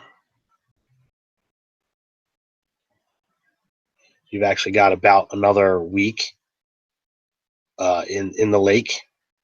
Or if you want to make it be 10 days, you can try to skirt the shores. But that would be your call. As everyone is preparing, I will go ahead and cast divination as a ritual again. And I will ask whether or not deep waters seems safe. The past begets the future. I then turn to Gorgoroth and say, the shore, stick close to the shores. Wise. Yeah, we can navigate close to shores. I also think with how large that creature was, it would be wise. So you begin, trekking, and before too long, as I said, about 30 hours later, you manage to crest into the the mouth of the lake, and it opens up, and almost like you would seeing the ocean. It stretches on for days to either side. You could easily get get carried away in a place like this. If you choose to skirt the edge, you know that you want to go to the left, because that will get you closer to your goal. You will have ample opportunity to get into a forest and several embankments over the course of your journey. Depending upon whether you want to rest in shifts as you had been doing to mitigate some of that lost time by skirting the shores. I think, depending on the weather, I'm sleeping in shifts as we sail. But most nights probably putting in and setting up an actual camp. And then I'll just be using a 3rd level spell slot for create food and water at the start of each day. So the next several days goes by without a huge amount of things going on. You do see out in the deeper parts of the waters, creatures thrashing and fighting about, whether they're going for food or whether they're fighting for territory. You are not quite certain, and you are thankful to not have gone through the middle of such a thing, for clearly you would be in the midst of all of that, and when things are big enough to just bite you in half, it's very, very possible that that's what would wind up happening. On the fourth day, as you crest around, the embankment, you begin to see, or think you see, creatures that look like humanoid lobsters, but the moment you see them, either they've disappeared or they jump into the water, or you think they do. You're not certain whether you've gone crazy, or whether there are humanoids that you've never heard of, or people didn't tell you about in these areas.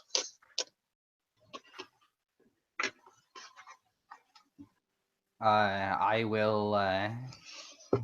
I'm assuming, did the whole party see these, or Whoever was awake, whoever wants to have seen or think they've seen. I'll be sleeping once again. I definitely saw them. Crab people, man. Crab people. No. Crabs and lobsters, very different. Yeah. I hear Noan and lobster people, and I'll go over and I'll cast guidance as cantrip, and I'll tell him to stay vigilant and guard our flank, and I'll then move to Marielle and ask what she saw. Essentially, walking lobsters, diving into the water, unsure what's going on out there. They're about the size of Noan. If it was anything smaller, I suggest we grab it for food. These rations are a little unpalatable to me, but I call the tail, if that's possible.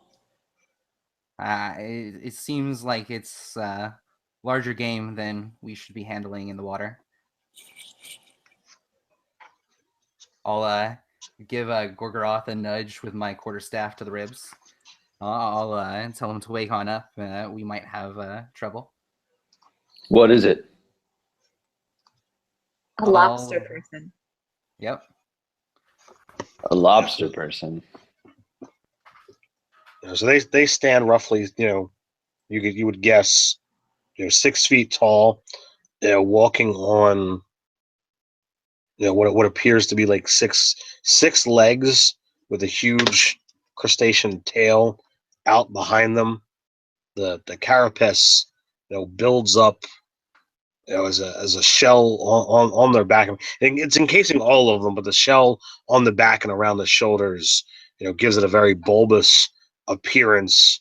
Even the head seems armored, by the carapace, and where normal humanoids' hands would be, giant claws that gotta be at least a foot or two long, and in fully articulated arms.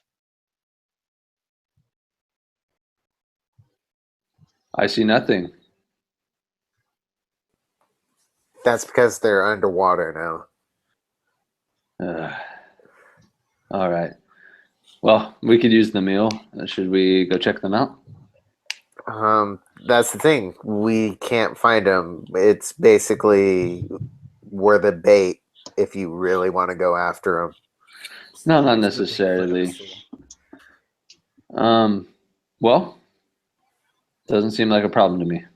Yeah, I mean, we should just keep a little bit more of a lookout now. Maybe stay awake with us for a little bit so we don't have to wake you up to fight.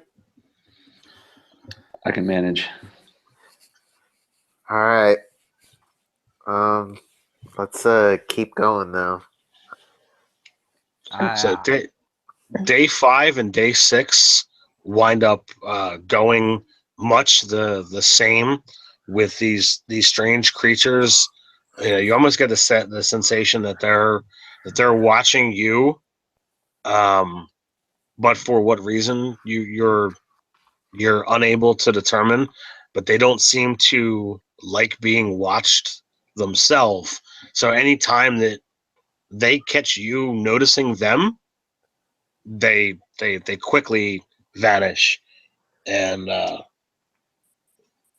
every once in a while you think you see, like, in the waters ahead of you, like not one of these creatures out of the water, but like their head bobbing in the water with these little eye stalks, like barely above the water, looking. So like they're trying to be more hidden.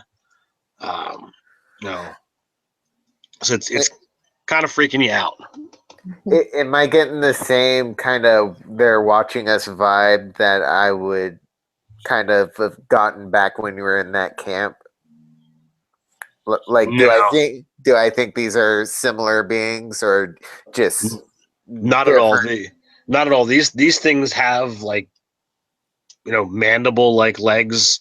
These were in the camp. They were small humanoid feet. Okay. So you would probably attribute it to, like, something the size of a halfling or a gnome. Gotcha. Well, don't look at them directly. Use your peripheral vision. Good advice. After Just,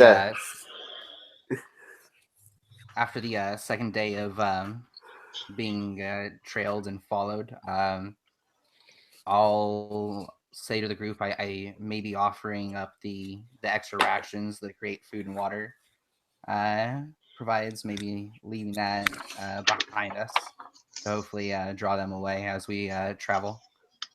chum the water. No, not chum the water. Like, after we break camp from the morning, take 4 deals of rations and leave the other 11 Okay. there at the camp, almost as if an offering. Sounds good to me. I'm down to not fight things after, the dinosaurs. So, My blade. go ahead. No, go on. I was just making a silly comment. So the waters seem to be favoring you well, as you actually make landfall on the 7th day, and from the water's edge, you can see, in the distance, probably about 2 days travel, hovering, well above in the sky, is a massive, what looks to be a chunk of earth. And does it currently look like it's a heart pumping blood? At this distance, like, you can see that it's a mass. You can't you can't get any more detail out of it than that. But there's definitely there, and there's nothing else in sight that would give you the inclination that there's more than one floating chunk in the sky. That seems to be it. Not boys. That seems to be it, party. Shall we dock? Brother Tarl will suggest we hide one of the boats in the forest close to wherever we dock, and then leave one to be visible as almost as like a lure or a decoy. You're wiser than you look, brother. It's the first good idea I've heard since we got into this crazy jungle. Brother Tarl will remind you he did say we should have ate the caged bird instead of letting it go, but he thought that was a good idea.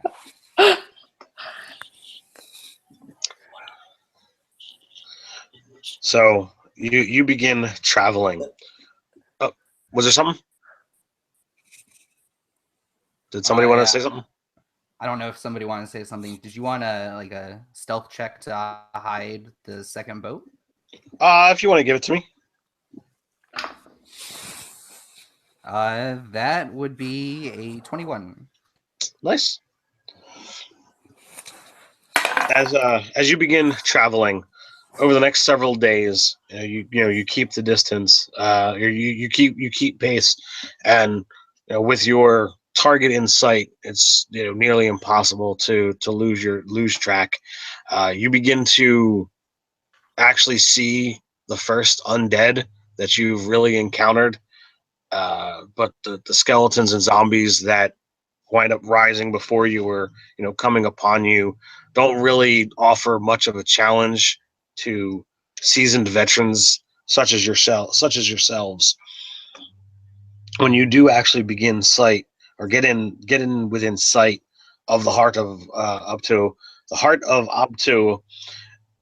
it does appear to look like a heart, this giant chunk of earth, but as you get closer, it looks to be nothing more than a petrified tree that has its trunk growing up out of it and roots coming down, but there is definitely little by little trickles of some kind of red liquid falling falling down to the earth. So as best as you can see, that is what is rotating counterclockwise before you, or above you, I guess I should say, at least 100 feet in the air.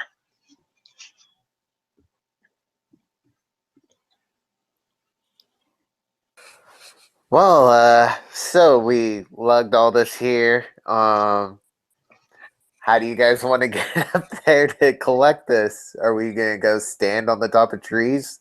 Well, no, I mean it's slowly dripping down. So I mean, you could spend a couple hours, chasing, water droplets or rain droplets, however you want to call it. They definitely have a reddish color to it. I suggest that Gorgoroth takes his barrel, and that Earl will take the second one, and we find a couple steady drips and set these up almost as if we were collecting rainwater seeping through the temple ceiling. Slowly but surely, you have to shuffle around, and the intelligent among you, for nothing better to do, you realize all right, this looks like it's probably doing about a full rotation every hour, but it takes a while to collect a barrel full of water, a single raindrop at a time. Yeah. So eventually you collect as much as your patience will allow. I'll allow you to determine how far that actually goes. I would say after the first day, Brother Tarl is so impatient that he is hounding the group for better ideas and saying maybe we should all split up and make some rain catchers. And that's actually what he starts to do without a group decision, is to make something out of local plants or leaves to catch more, and so it's not just in one location. In touching the rain/blood, does it feel different? Is there some sort of magical property to it? It seems like water that's been slightly tinted red. There is definitely no stickiness, There is no viscousness to it, like you would attribute to blood. You know, if you wish to test and you stick your hand in it, like it rolls off your hand just like water would normally do. Okay. Is it odorous? I'm trying to see like what would all right. I'm gonna take that. You're a druid. You've got the ability to wild shape. So if you shift it into something like a wolf, a dog, or a cat, you'd come back shaking your head, and you would swear it had a metallic scent to it. I'm gonna take a little bit and try it. Give it a taste. I was thinking the same thing, but go for it. Yeah. If you do so, it's like water that's got that's got like metal that's been sitting in it. Penny ice. Copper. Yeah. More irony. Iron. I think Tastes vaguely like blood. It's got a little bit of a metallic taste like blood, but I don't see how this is blood. Well, As it's not coming from. Go for it, Reg. Sorry. I was just gonna say, as the rest of the party is taste testing this around a barrel, I assume are they tasting it from the barrel, or has somebody put it in a water skin yet? I would imagine that you guys are still on point for the mission. So like whether somebody catches it in the palm of their hand or on a leaf, like they're not. I was assuming that they weren't trying to actually muck with the stuff that's already been painstakingly collected over the course of 24 hours. Well, in that case, I will empty my water skin and collect a few drops of the of Utau's blood in it, and then I will cast Purify Food and Drink to see if that has any effects. Okay. You do that, and it tastes like water. Okay. Has the color changed at all, or is it still kind of the tinge with red? It's completely normal looking water. All right. I will stop her at my water skin, put it back on my adventurer's pack, and say I think it must be some natural property of the Utau's heart itself. But I think we've got what we've come for, unless you want to investigate, and I'll look at Marielle, seeing how she has the ability to shape in animals that fly. We can definitely look to it. But Drove did say that people have mentioned that the elevation changes of this Yes. floating. Have we noticed any elevation changes? Nope. Not yet. In a more than a day that you've now been here, it's stayed pretty consistent. Okay. Are we curious what's up there? Anyone? Yeah, I'm always curious about stuff. I wouldn't mind taking a look. It'd give us more time to collect more of this stuff for more of a profit. Okay. Yeah. The more the merrier. I'll stay down and collect and guard our loot here if you guys want to explore a little bit. I can go up there. Yeah, Okay. do it. Okay, so I am going to beast shape into a giant eagle. All right.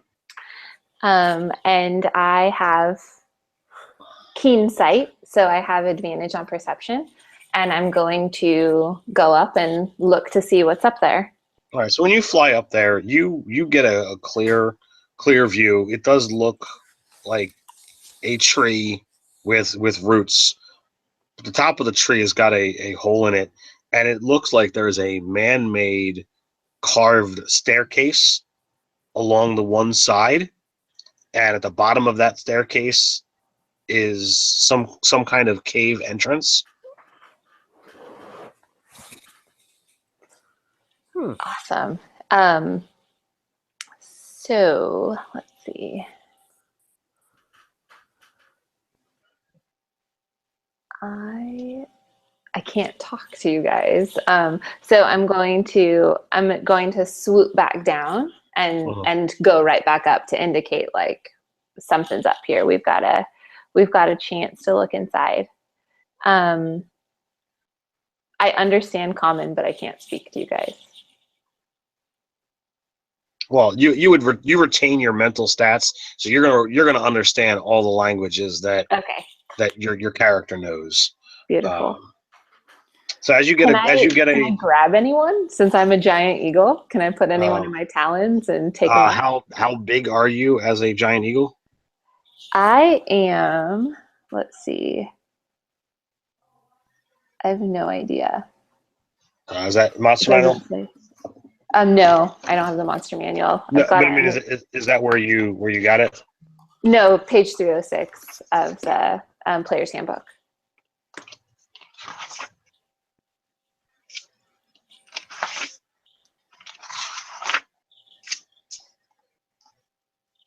All right, so you are large with a strength of 16. So I would say you'd be able to pick up, one of your companions. Okay, so I'm gonna, since this is Brother Tarl's adventure, I'm going to swing down and I'm going to just grab him in my talons by his like little backpack thing that he was holding the barrels from, and I'm just going to swoop him up and drop him at the base of the tree. So, getting a good view of it, a massive chunk of earth and rock torn from the earth drifts over the swampy forest about 100 feet above the ground. A petrified tree above the stone with its roots protruding from the bottom. Between the shape of the rock and the branching of the tree limbs, it creates the impression of a gigantic stone heart hanging in the sky. The impression is only made more gruesome by the red liquid dripping from the roots. You see a cave mouth in the side of the slowly rotating heart, and a staircase winding from the cave up to the flattened top where the petrified tree stands. The staircase definitely isn't natural. It was carved with tools into the rock. So while Tarl is looking, you could one by one swoop down and pick up, the others. I mean, you have hours as a giant eagle, so only problem is falling from said height. Yes.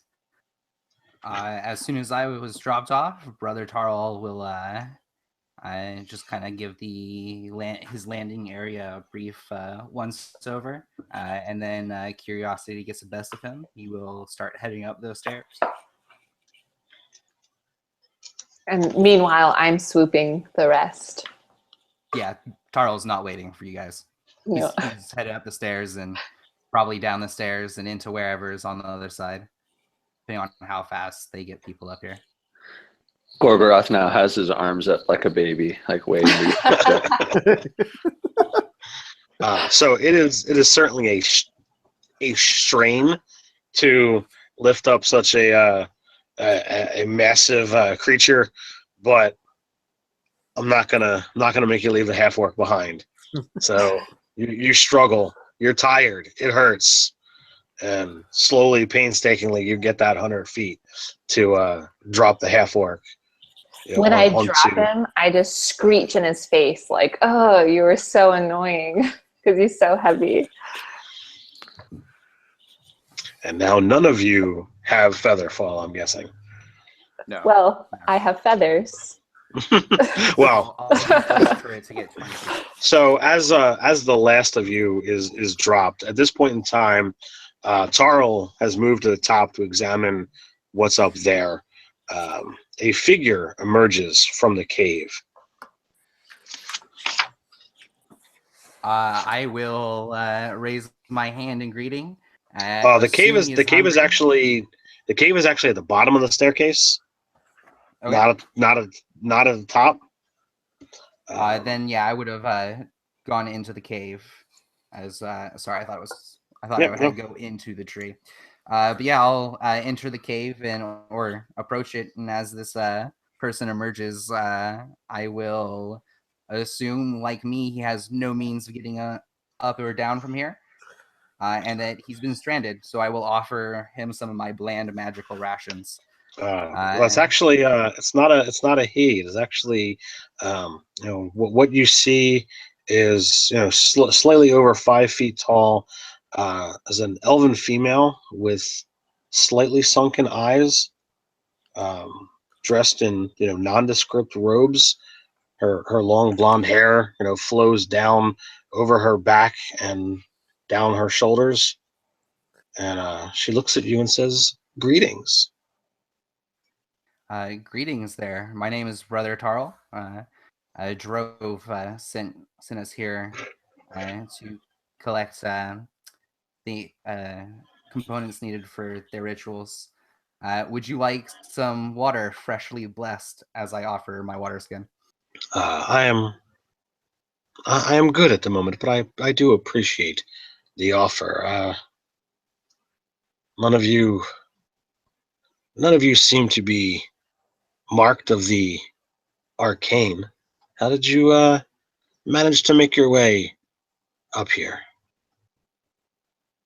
I will look at the what I assume is the giant eagle still in the air, and say, nature guided us.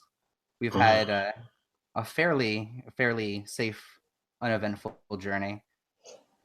Well, then I would mark yourselves lucky. Very few wander into Chult and can claim something as such. I simply doing the Lord's work. Do you know Brother Drove? I am not familiar with him, no.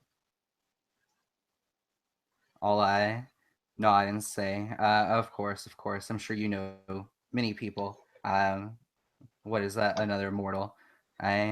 They seem to have trouble with the great beasts of the sky that usually bring them to collect the ritual components. Hmm.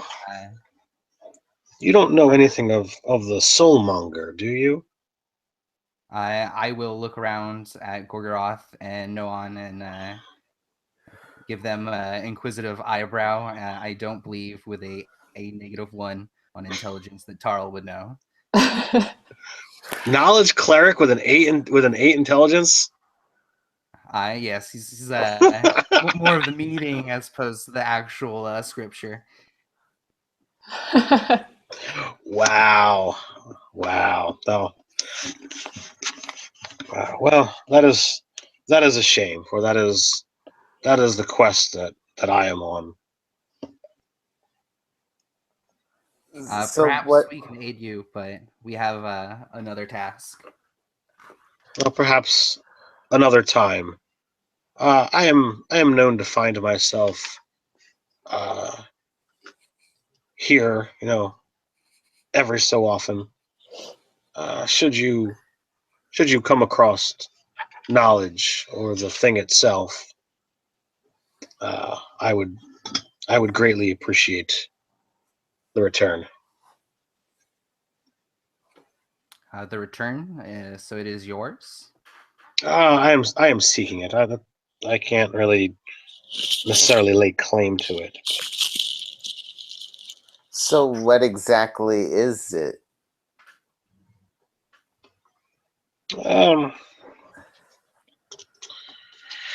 It is an item of power that I've been seeking to acquire.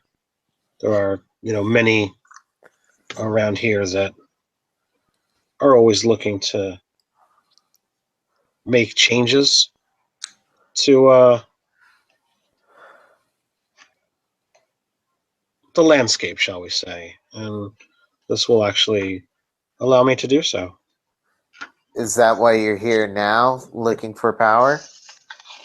I'm here specifically looking for that, so that I can make the necessary changes. I'm certain you know some of the lore within this land. I'm certain you've heard tales of the undead and the many who have died venturing in this place.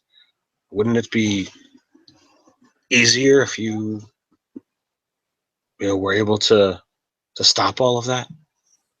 Oh, of course. But then again, the undead we ran into here weren't really that big of a deal anyway, so I don't know what the fuss is about. Well, perhaps you were just mightier than the others who have managed to come in. Wouldn't surprise me. Yeah, you got that right. Well, if you are in need of respite, my cave does not offer much in the way of fancy or convenience, but it would at least guarantee your stay the night. I myself have to move on, but I will insight check because she's using a lot of like possessives, like my cave, return to me, change the land. Could I see whether or not like what her intentions are? Love it, Raj. sure.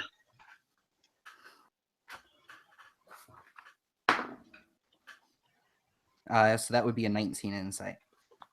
All right, so like I don't know what you're trying to exactly glean, but I mean she seems to be telling the truth. She offers the cave that's through the through this little archway that it's just a small little room, uh, with a couple chambers in it. Um, and she's looking to make a change in the area and hasn't really gone into detail of what that would be. Do I get the sense that I she's like a little power hungry, or is like she kind of No. used to like talking like she gets what she wants, like a figure of power? She's actually like a little humble about it. Like she's got some power, and perhaps the world will be a better place if it was just used in the right way. She did speak about how undead were out there killing, and that's not necessarily what everybody wants. I will I I will let her know that I will keep my eyes and ears open. Although I expect to be returning to the port of Nyanzaro soon, and that I'm sad she and her that she's got to leave for the evening. But we would definitely like to visit the inside of the cave as just kind of using the excuse that we're here on a mission from Brother Drove as a reason to like go inside. Can you safely get down from here? I look at the circling eagle and I try to judge how much time it's going to take to if we were to have Marielle ferry us to and from the heart and the grounds. Well, down is always easier than up.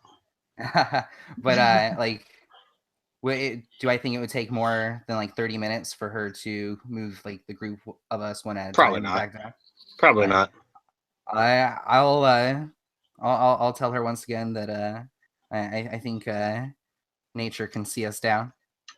Well, that is good. Well, then if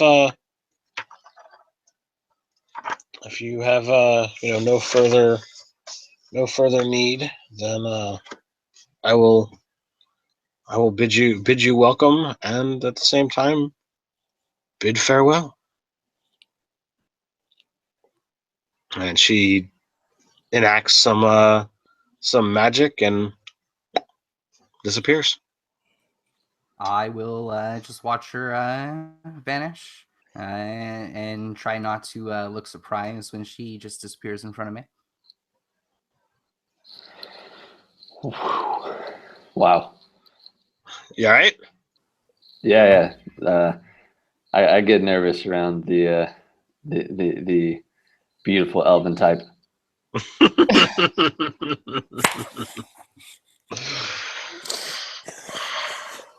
Hey, let's go see if there's a quicker way to find this red water before we get out of here.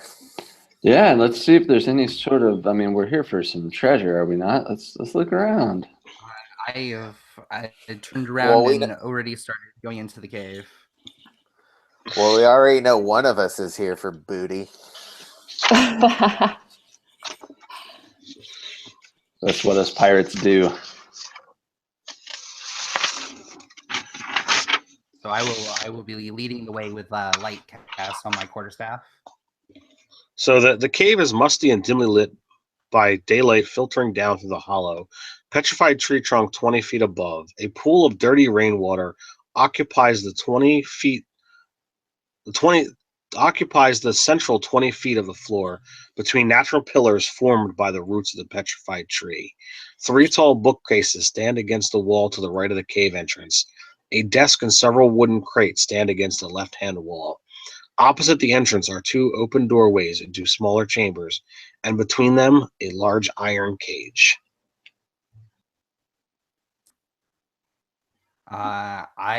Curiosity gets the best of me, and I will head towards the bookcases and see if there's anything that's been pulled out or is like missing or currently being read. And I'll just kind of go over the spines. The bookcases are filled with books, scrolls, tablets, and maps, all about Chult in one way or another. They cover history, geography, culture, and natural philosophy in great depth, but all of them predate the spell plague. I will spend my time going over specifically looking at some of the geography text and scoping out a route back to the port. And I'll just kind of be doing that as the rest of the party, or Gorgoroth and Noan are coming in or entering. All right, what's everybody else doing? I'm currently flying. I'm out. I don't think I could fit probably in these small spaces. Well, the cave is pretty big. If you want to stay as an eagle, you can fit in and kind of like hop around. It's just getting into, getting through the cave archway is going to be the hard part. But you would still be able to get in and move about if you keep your wings tucked in.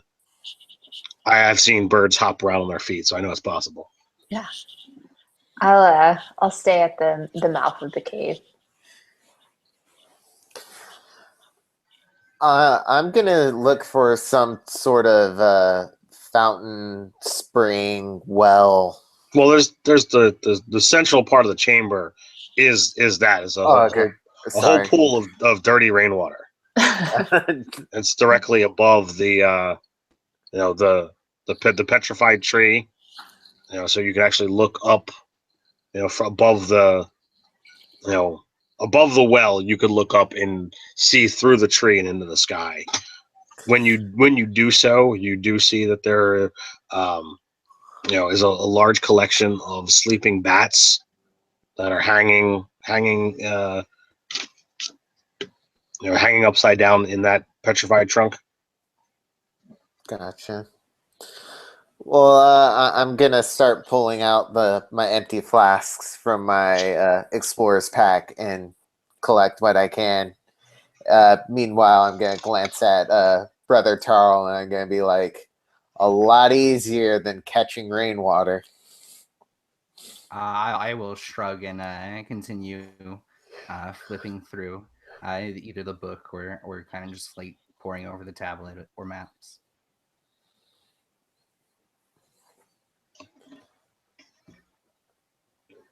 All right. So, is there anything anybody else wants to do in here? After a while, do I get any sense of like like a alternate route or any information that I think would help us on our return trip? You definitely have a sense that there's a good way to go. I'm trying to get back to my map. There's an area that you could scoot through and shave off a day or two of your return if you head that way. Okay. And then after I've gone over the books, I'll go and approach the iron cage and inspect it from a distance. So the iron cage is actually blocking off one of the alcoves, and inside are drumroll.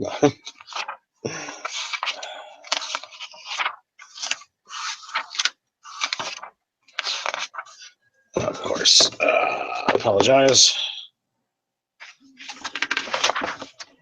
It's okay. There are 6 zombies and 2 Gorillian zombies, and they are standing inert within the cage. Then yes, I definitely am inspecting that from a far distance, and I will look to the 2 companions in the room, and then to Marielle in eagle form at the doorway, and suggest that unless they want to do anything else in here, that we head safely back to the grounds, as I don't really feel up to fighting some undead. And then it strikes me as a little weird that the elven lady, wanted to get rid of undead, but she left a room full of them. Well, they are caged. Either she lied, or she's studying them to find a way to get rid of them. Perhaps she's trying to find a way to cure them. So a number of different possibilities. I will note as many that Brother Tarl would have thought of in my prayer book, and then leave them there. I'm actually gonna dip my hand into this, dirty rainwater. I'm gonna go over to the zombies and kind of flick the water at them, see if it does anything to them. They don't respond. It does not appear to do anything other than sprinkles their corpses with water. Oh, well, Smells great. Moist zombies. I'll take it. I was kind of hoping for something more exciting, but let's go. So you yet again travel via eagle conveyance down to the land. Are you saving the work for last, or are you doing the heavy work first?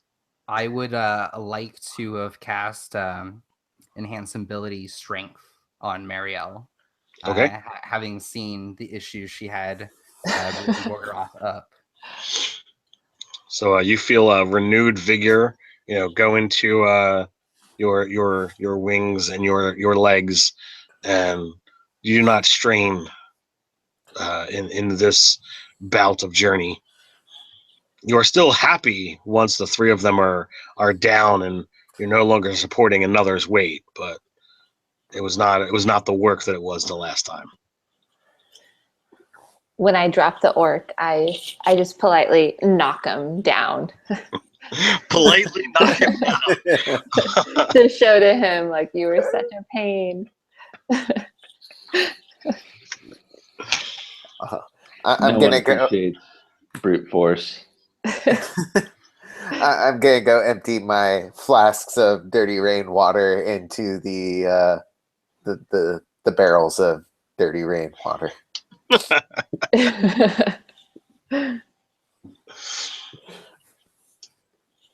So do you begin your trek northward, or do you remain here for another rest before you go?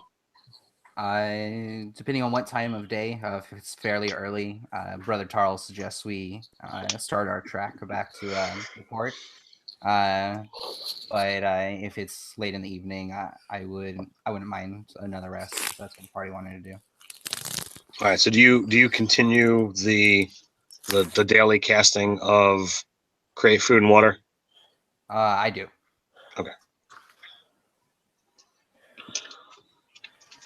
Making sure that the two casks full of Uptau's blood is not within the spell's radius.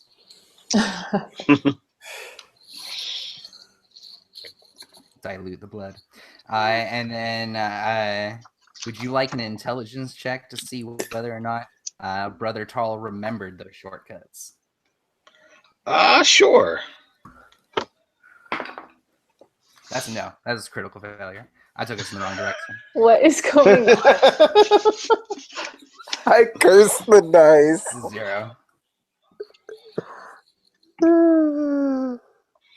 So on your second day northward, you wind up seeing some zombies, and you kind of you had much success when you fought skeletons and zombies the last time, so you lay into them to help cleanse the land and get a little bit of that battle vigor that I know at least one of you definitely possesses. So you mow through half a dozen, and yet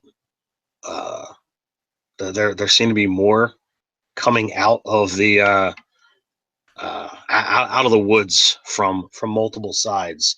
You guys want to roll initiative?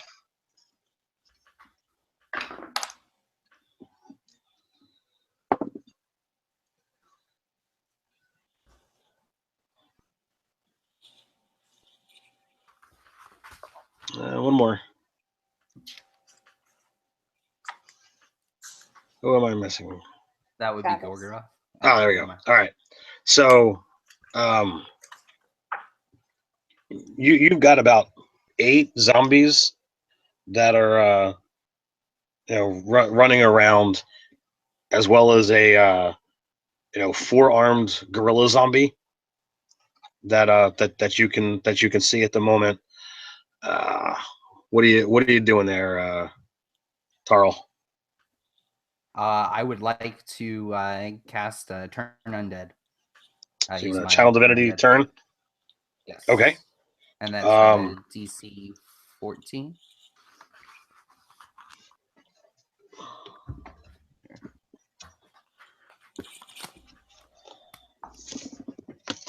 And what? The challenge rating on the improved turn is 1/2.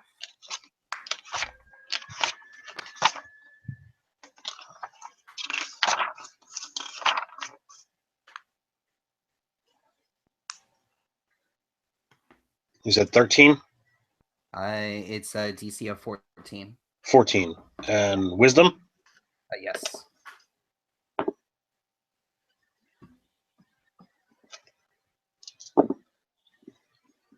All right, so 6 of them just dust. I'm assuming not the Gorelian, right? Yeah, the Gorillian kind of shook it off. Good. And then All I right, will use the rest of my movement to fall back behind Gorgoroth. Okay. Marielle? How large is the Gorillian? How do I say it? Gorillian? Gorillian. It's basically, imagine a powerful gorilla Okay. with 4 arms that's become undead. Okay. So it's that big, 9 feet tall. So I am going to, since I am still a giant eagle, I'm going to swoop and get the. Well, it's been 2 days, Oh, so you could be a Be giant normal. eagle again if you want, or you can have changed. Okay, perfect. I'm not. I'm actually going to I'm going to call lightning to a group of them, and Okay. so it's a storm cloud with a 60-foot radius, 100 feet up. That one on my keyboard. So that was a 15. What? 15 attack roll? Yeah. Okay. That hits the two zombies and the Grillian. Perfect. So it is 3. They have to do a dex saving throw. Okay. Yeah, zombies are all about the dex. What is your DC? 14. How about you? All right. So the Grillian passed the save. The zombies did not. Awesome.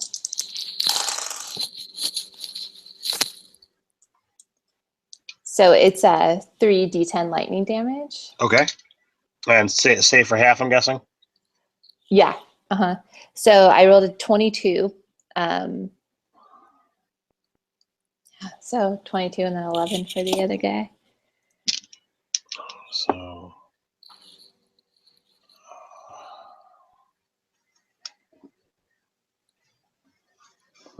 all right, so those guys are the regular zombies are dust.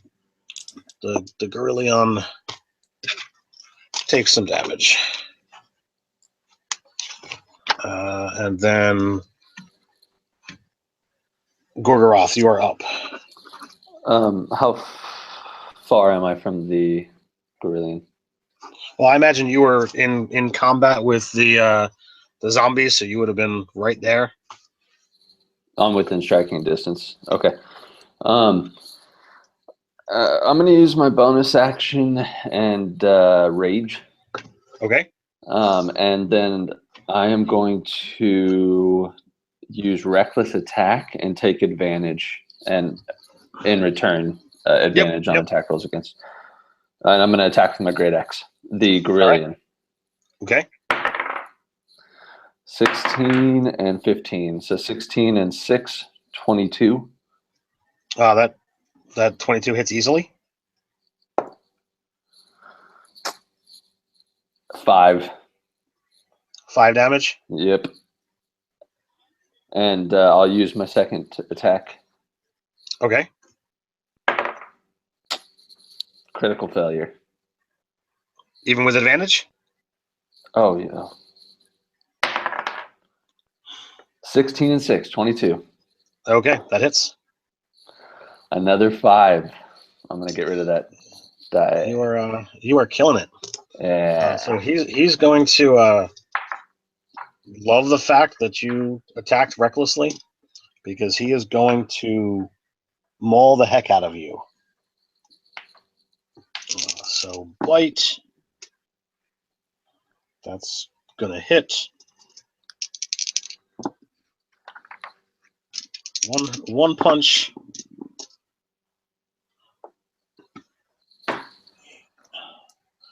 One punch misses. Third punch hits. Fourth punch hits. So you got punched 3 times and bit once.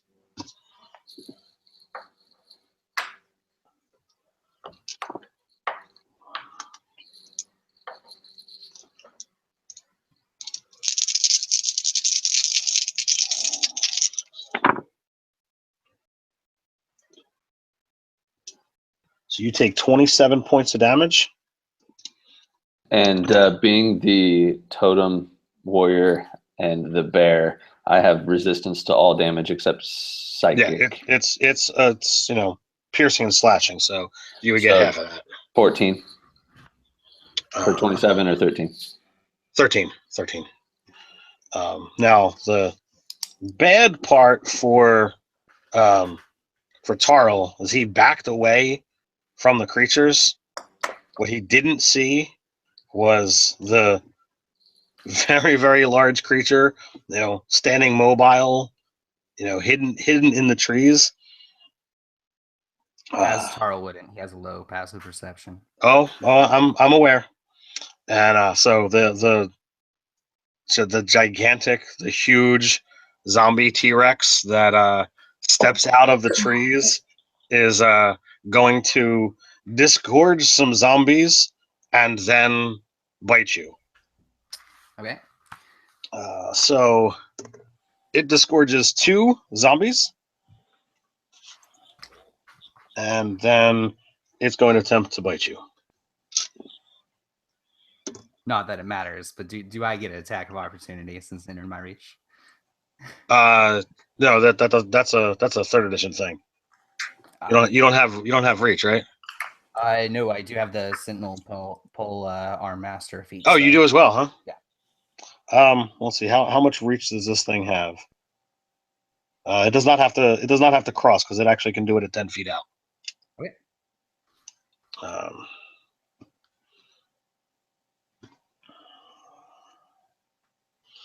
So this is gonna hurt.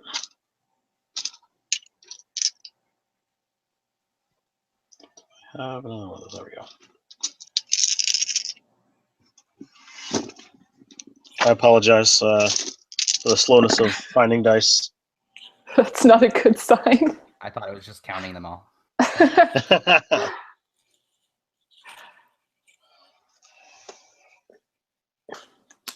So you take 32 points of damage. Okay. And you are grappled.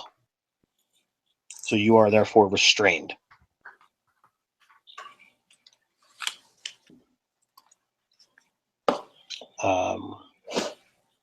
So then it will move forward into the rest of the group. And it's going to take a tail slap at Noan.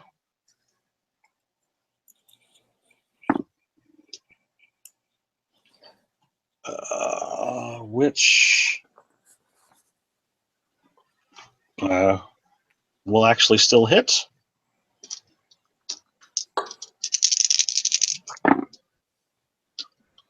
For pathetic damage, 13. Okay, so with uncanny dodge, was I able to see it? Was it in front of my view, or did it come up on? It came up behind you, but the terrified screams and yells of your brother being, bitten and literally lifted off the ground, you're aware. Okay, So you can use your reaction to have that, yes. So 7 or 6? Half of 13 is 6. 6, okay. And then you're up, sir. Go on. Oh, okay. Let me knock that down. And then I'm going to attack the zombie T-Rex. Okay. Is anybody besides Brother Tarl within 5 feet of me? Is Muriel or Gorgoroth? I haven't moved, so I think we're all still just kind of in the same area. Okay, I didn't know how it was set up since we were all fighting originally. In theater of the mind, it's always difficult. So I always tend to do you want someone within 5 feet, or do you not want someone within 5 feet? I would have either Muriel or Gorgoroth within 5 feet of me. That'd be nice. Okay. Okay. I'm going to attack the zombie T-Rex. And with my sentinel feat, I like to stay close to my party, so that makes sense. I'll be next to you, Trev. Oh, cool. So that is 22 for attack. That hits. Okay. And then... So it's going to be 5, 7, 18. It's going to be 17 damage. 17? Yes. Okay. Noted. And then I would like... Oh, you know what? That's it. Yeah, I'm good now. All right, Tarl, you are up and literally up inside a zombie T-Rex's mouth. Yep. All up in that. I'd just like to think that I was furiously scratching at its eyes as I was in its maw. Going through the nasal cavity to try and get that? Yeah, just add a tooth then. I suppose it's strength or dexterity to try to break free. Yeah. Yes. All right. Well, I will definitely try getting out of the T-Rex's mouth. Okay. I'm in the T-Rex's mouth. That was a 5. Okay then. I would. Can I cast a mass healing word as a bonus action? Absolutely, you can. Then I will be doing that, and I will be ending my turn. All right. So while you roll that, let us know what the total is in the chat. We'll move on to Mariella. I am going to cast Polymorph on this big T-Rex.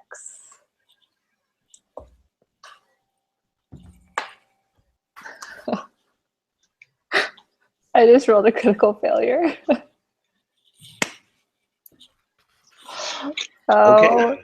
Poor Roger. Can it become a bigger T-Rex? Which is alive.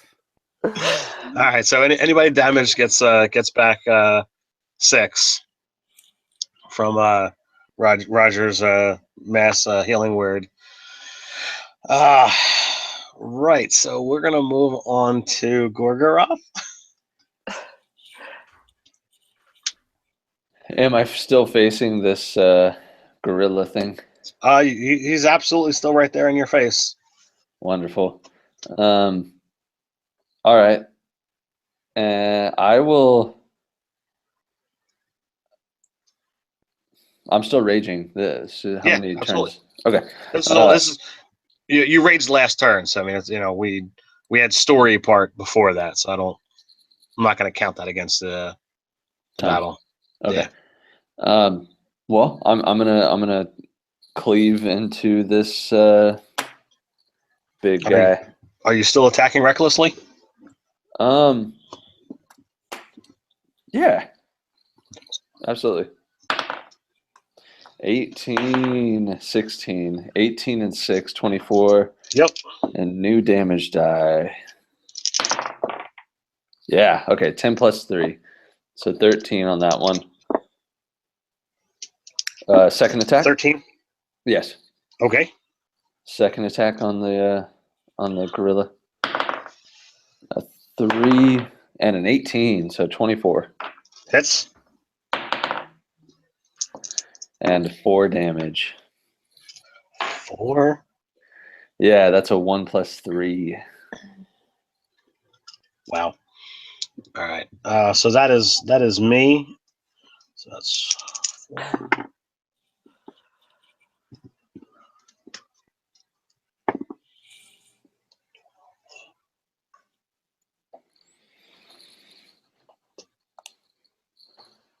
So the thing unloads on you using every opening that you've allowed, and it slams into you, with all 4 hands and its bite for 32 points of damage. So 16 with your with your resistance. The 2 zombies that were disgorged last round are going to move in on the elf.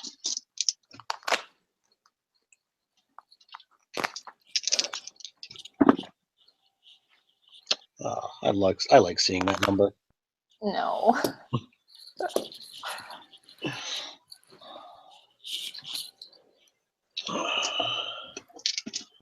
So he actually lands one of them lands a critical hit, clubbing you upside the head. Wow. I can't think of a stat roll. So you take 19 points of damage from the 2 zombies. Any attack of opportunities? Yeah, you can take an attack of opportunity on one of them. Okay. 18. That will hit. 5 and 3. 8. 8 damage. Yep.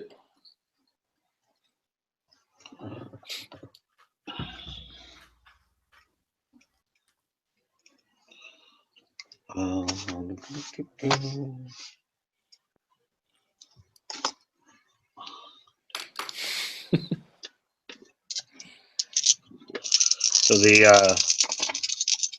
the tail whip comes out at Noan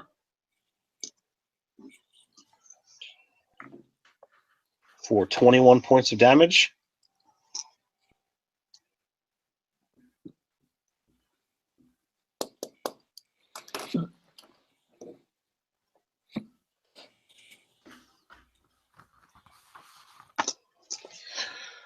And you're up, Noan. All right. So, yeah, I'm gonna keep attacking that stupid T-Rex. That's going to be 21. That hits. All right. And then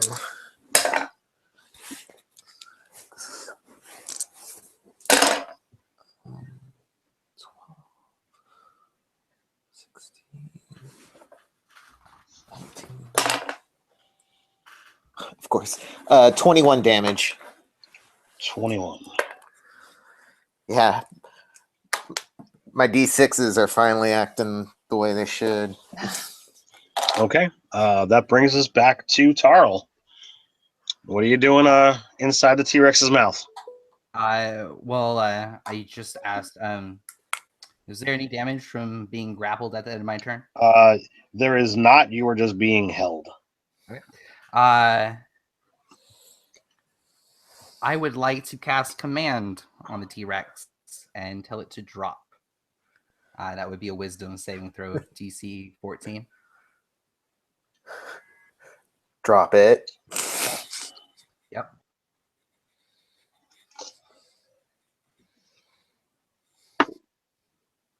All right. So you are dropped.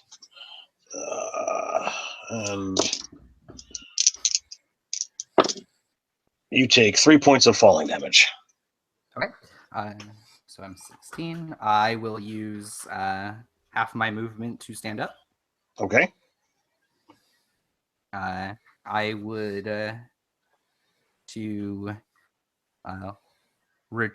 move away from the T-Rex. Okay. For the 15 feet, the rest of my movement. Okay. I will try to put as many bodies in between me and it, being indiscriminate. Okay. And I did have the barrel strapped to my back. Is that not in one piece anymore? We'll see. We'll see what happens at the end. Okay. All right. So, Mariella, you're up, and you're muted. You're muted. Sorry, guys. So the giant T-Rex is my target, and I'm going to throw a flaming sphere at him. Okay. So he must make a dexterity saving throw, and my spell save DC is 14. All right. I am not successful. Hey. Ones. I only got one this time. 6 total. 6 damage. Yeah.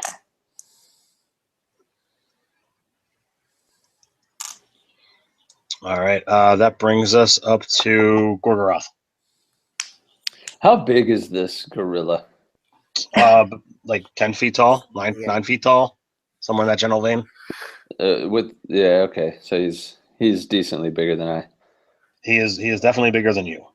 Okay, I'm going to attempt to I'm going to use my attack to swipe at his legs and try to knock him prone. Okay. So should I attack or like a well, are you like you're foregoing damage to try and Prone. Like, Correct. Make it prone. I mean, typically that's done as like a maneuver. So let's see if you hit, and we'll play it by ear from there. Is it a strength or a dex or? Just make an attack roll. Okay. And I'll give him a chance. It's a 15. Okay. So what is your strength mod, and what is your proficiency? Straight mod's 3, proficiency 3, so +6. All right. So 21. No, I'm asking for a different reason. Oh, okay, sorry. All right. So he got knocked prone. I'm not certain what you were attempting to accomplish there, but Not get damaged. And then that's my full attack, correct? yeah. Okay. Or my full action. Okay, now that he's prone, I'm actually going to disengage, like move away, and look towards the T-Rex. Okay, so disengage is actually an action unless you're like a rogue that you can use cunning action for it. So do I need to disengage if he's knocked prone? I mean, he's still a monster. Yeah, Still that's got true. the ability to move. 4 arms. So I'll give him a swipe at you with disadvantage. How about that? Does that work? Yeah, that's cool. All right. So that's going to be, where are you? Not enough to hit. So it was successful because I had disadvantage. Sweet. All right. So you moving back towards the cleric? Yeah, the cleric and the destruction that's happening. All right. So that's going to force the Gorillion to charge the elf.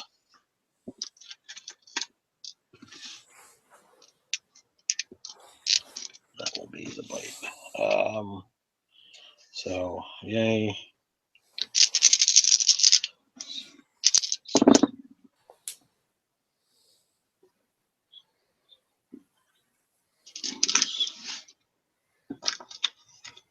So he misses with the bite,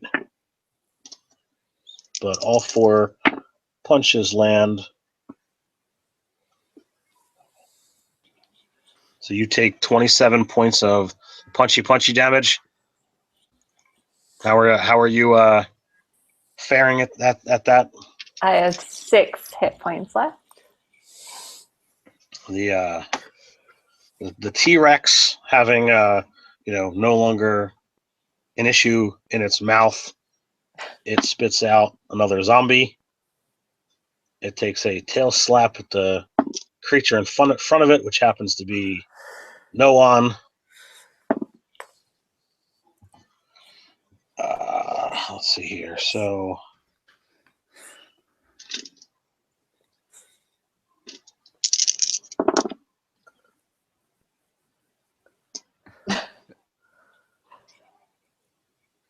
how are you feeling after 28 damage?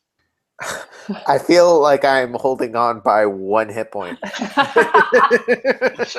Okay, well then that one zombie is going to try and see if he can take it.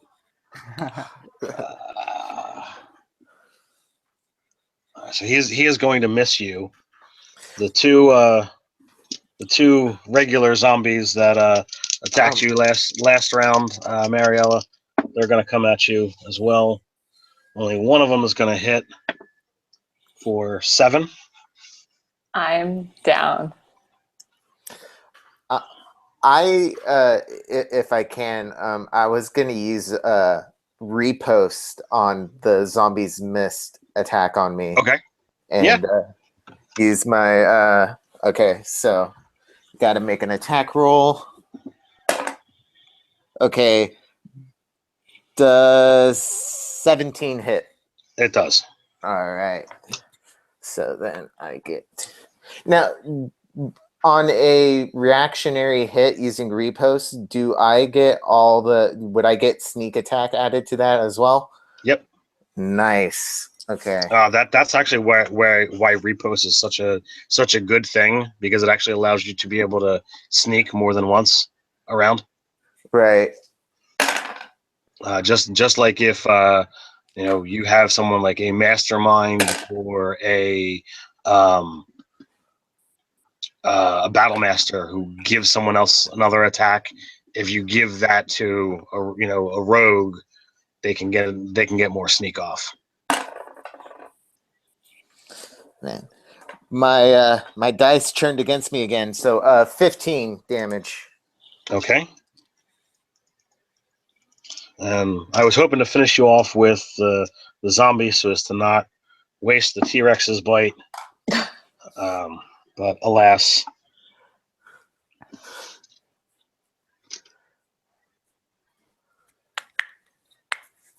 I don't even know why I'm bothering rolling, because you've got 1 hit point. Could kill him outright. That's true. Bodyguard. We've seen that before. Right? It seems to happen to most of my characters. So that is another 25 to you, sir. Oh, I think you live there. So Yeah. we got. No, technically it's over half my HP because it makes it a negative 24. And you're 40. Oh, so yeah. So you go right to done.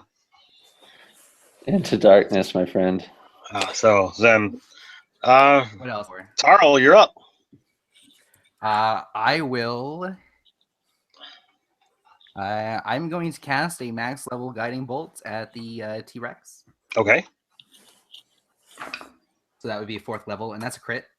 Nice.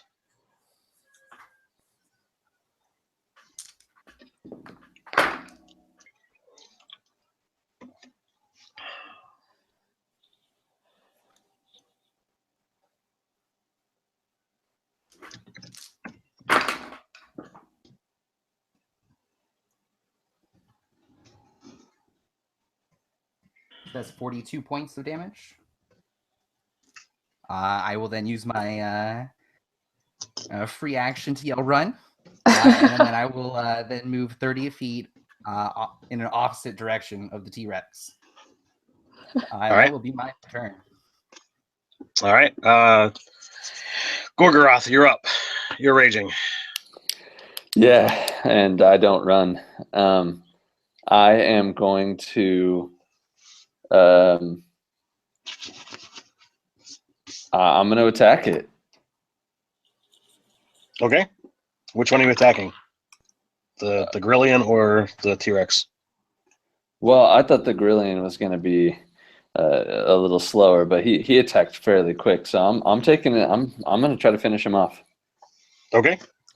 And I'll attack recklessly. I'm down with that. So all right. 15 or 17. I'll take the 17 and 6, 23. 23 hits. These guys are not hard to hit. 7 plus 3, and I always do this. I haven't been adding my my 2 damage for rage. So 7 plus 3 plus 2, 12.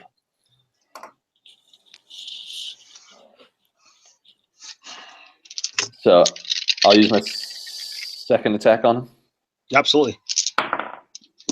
6 and 8, so 14. 14 damage or 14 to hit? Hit. Yes. Sweet. 9 plus 3 plus 2 is 14. All right.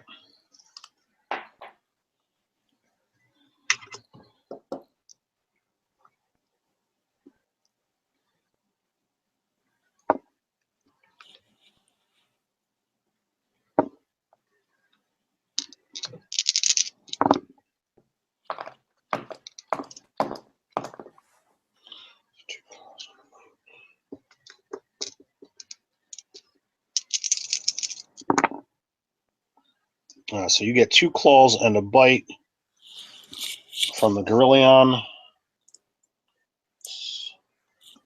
12, 18. So it's 20, so you take 10. Let's see here. We got three zombies that we're attacking your other companions, so they're gonna come in at you since the cleric has fled. The despite you going all kinds of reckless, only one of them winds up landing a hit.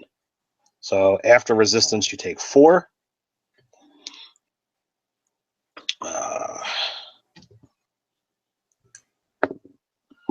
2 more zombies come out of T-Rex.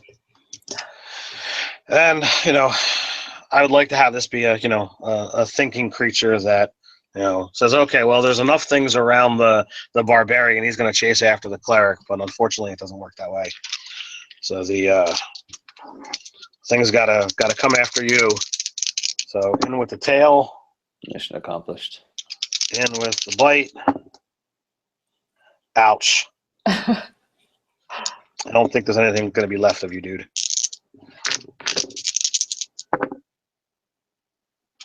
So that's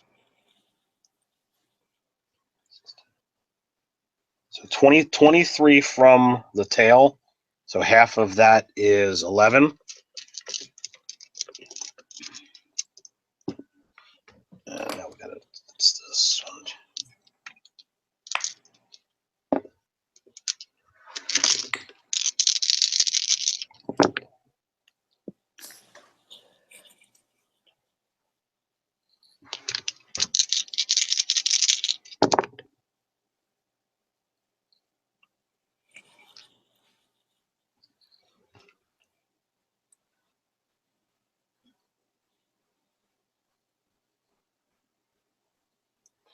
So 74. So that's 37 points of damage from its bite. So it did not drop me below to instantly kill, but I am at 0, which makes me at 1. So because you use the awesome half-orc ability. Yep. Nice. All right. Relentless endurance. Fantastic ability. Okay, so that brings us to the top of the order. Tarl, are you continuing to yell? Continuing to run? At this point, with the jungle between me and the encounter scene, do I see anything? Or do I just hear it? That's your call. I would like to stop running away and kind of break to one side. We'll say to the right. Okay. And try to get to a point where I can see the T-Rex, and I will cast another guiding bolt. Okay. And of course, if I can line up where I have cover, that would be awesome. But if Absolutely, if not, there's plenty of trees to grant you cover here. Okay. I will be using my last 3rd level spell slot and bumping guiding bolt up. All right. That is an 8 to hit. An 8 is gonna miss, dude. Yeah. So it just kind of goes streaking across this little the combat scene, just lighting it up briefly, and then I will use the rest of my movement to move. Okay. Just kind of circling the encounter scene. Okay. Not moving further away. All right, Darren. Or Gorgoroth.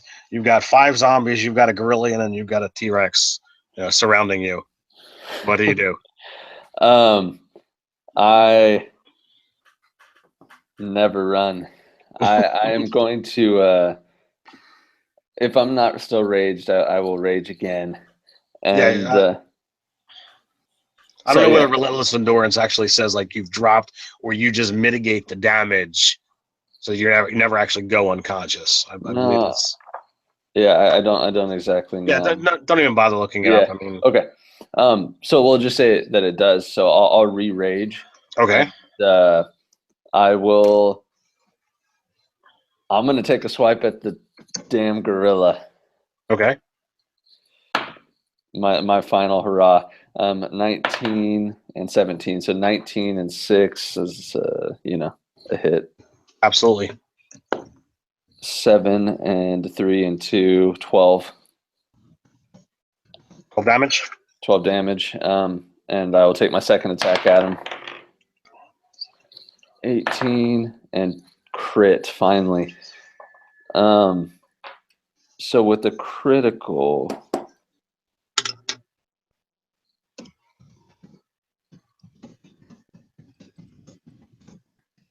I have savage attack with I think that's a barbarian class feature. I get an additional damage die. Yes. For critical. Mm-hmm. And so what's the critical generally? It's double your dice pool. So what are you attacking with? A Great axe. Yeah. So it's normally a D12. So D12 goes to 2 die 12 because you crit. Then because you're a half orc, you get a third die 12. Okay. And then you add your strength modifier and your rage modifier only once to the roll. Okay. And 12 and 4, so 16 plus 5, so 21. So you have felled the Gorillion. Did you feel vindicated? I do. I feel good about that. Were you attacking recklessly? I was always.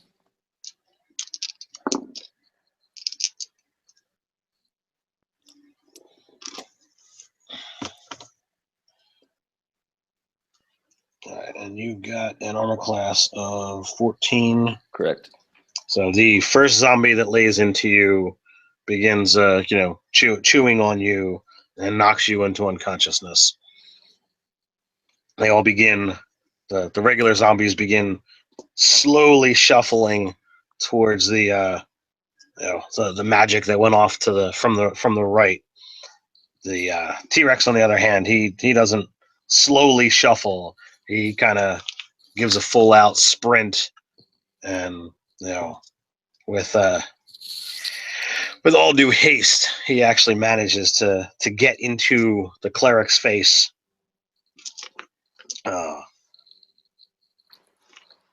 Finish it. That's the hopes here. All right, so that's a. So what are you currently at? I am at 16. You're at 16. Yes. All right. Well.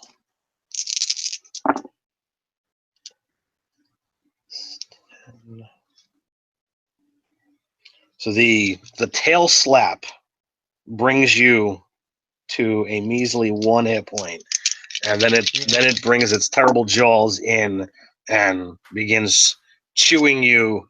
And when you stop moving, you go down its gullet to join the other corpses that are there to one day be regurgitated back as a zombie. And it goes around to the other 4 of you, and your corpses join your friend Tarl's body in oblivion. So there you go, guys. The concept of this being a TPK was put out by your friend Roger. I generally don't do this kind of stuff.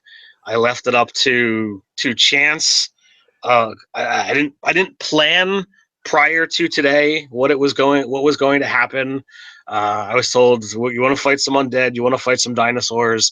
I let that happen, and I used other people to decide whether or not I was going to put a really hard encounter in and see what happens. And well, this is what happened. So glad they chose yes. Yes, very fulfilling.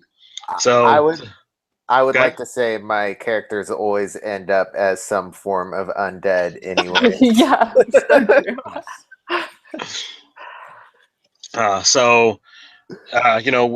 that, I hope you guys enjoyed the game. I hope you had as much fun as I did. Roger, I hope you got everything you asked for out of the game, as this was supposed to be a special treat for you. So if you guys want to join in on on send out. Until next time, stay nerdy. Stay nerdy. Stay nerdy. Stay nerdy.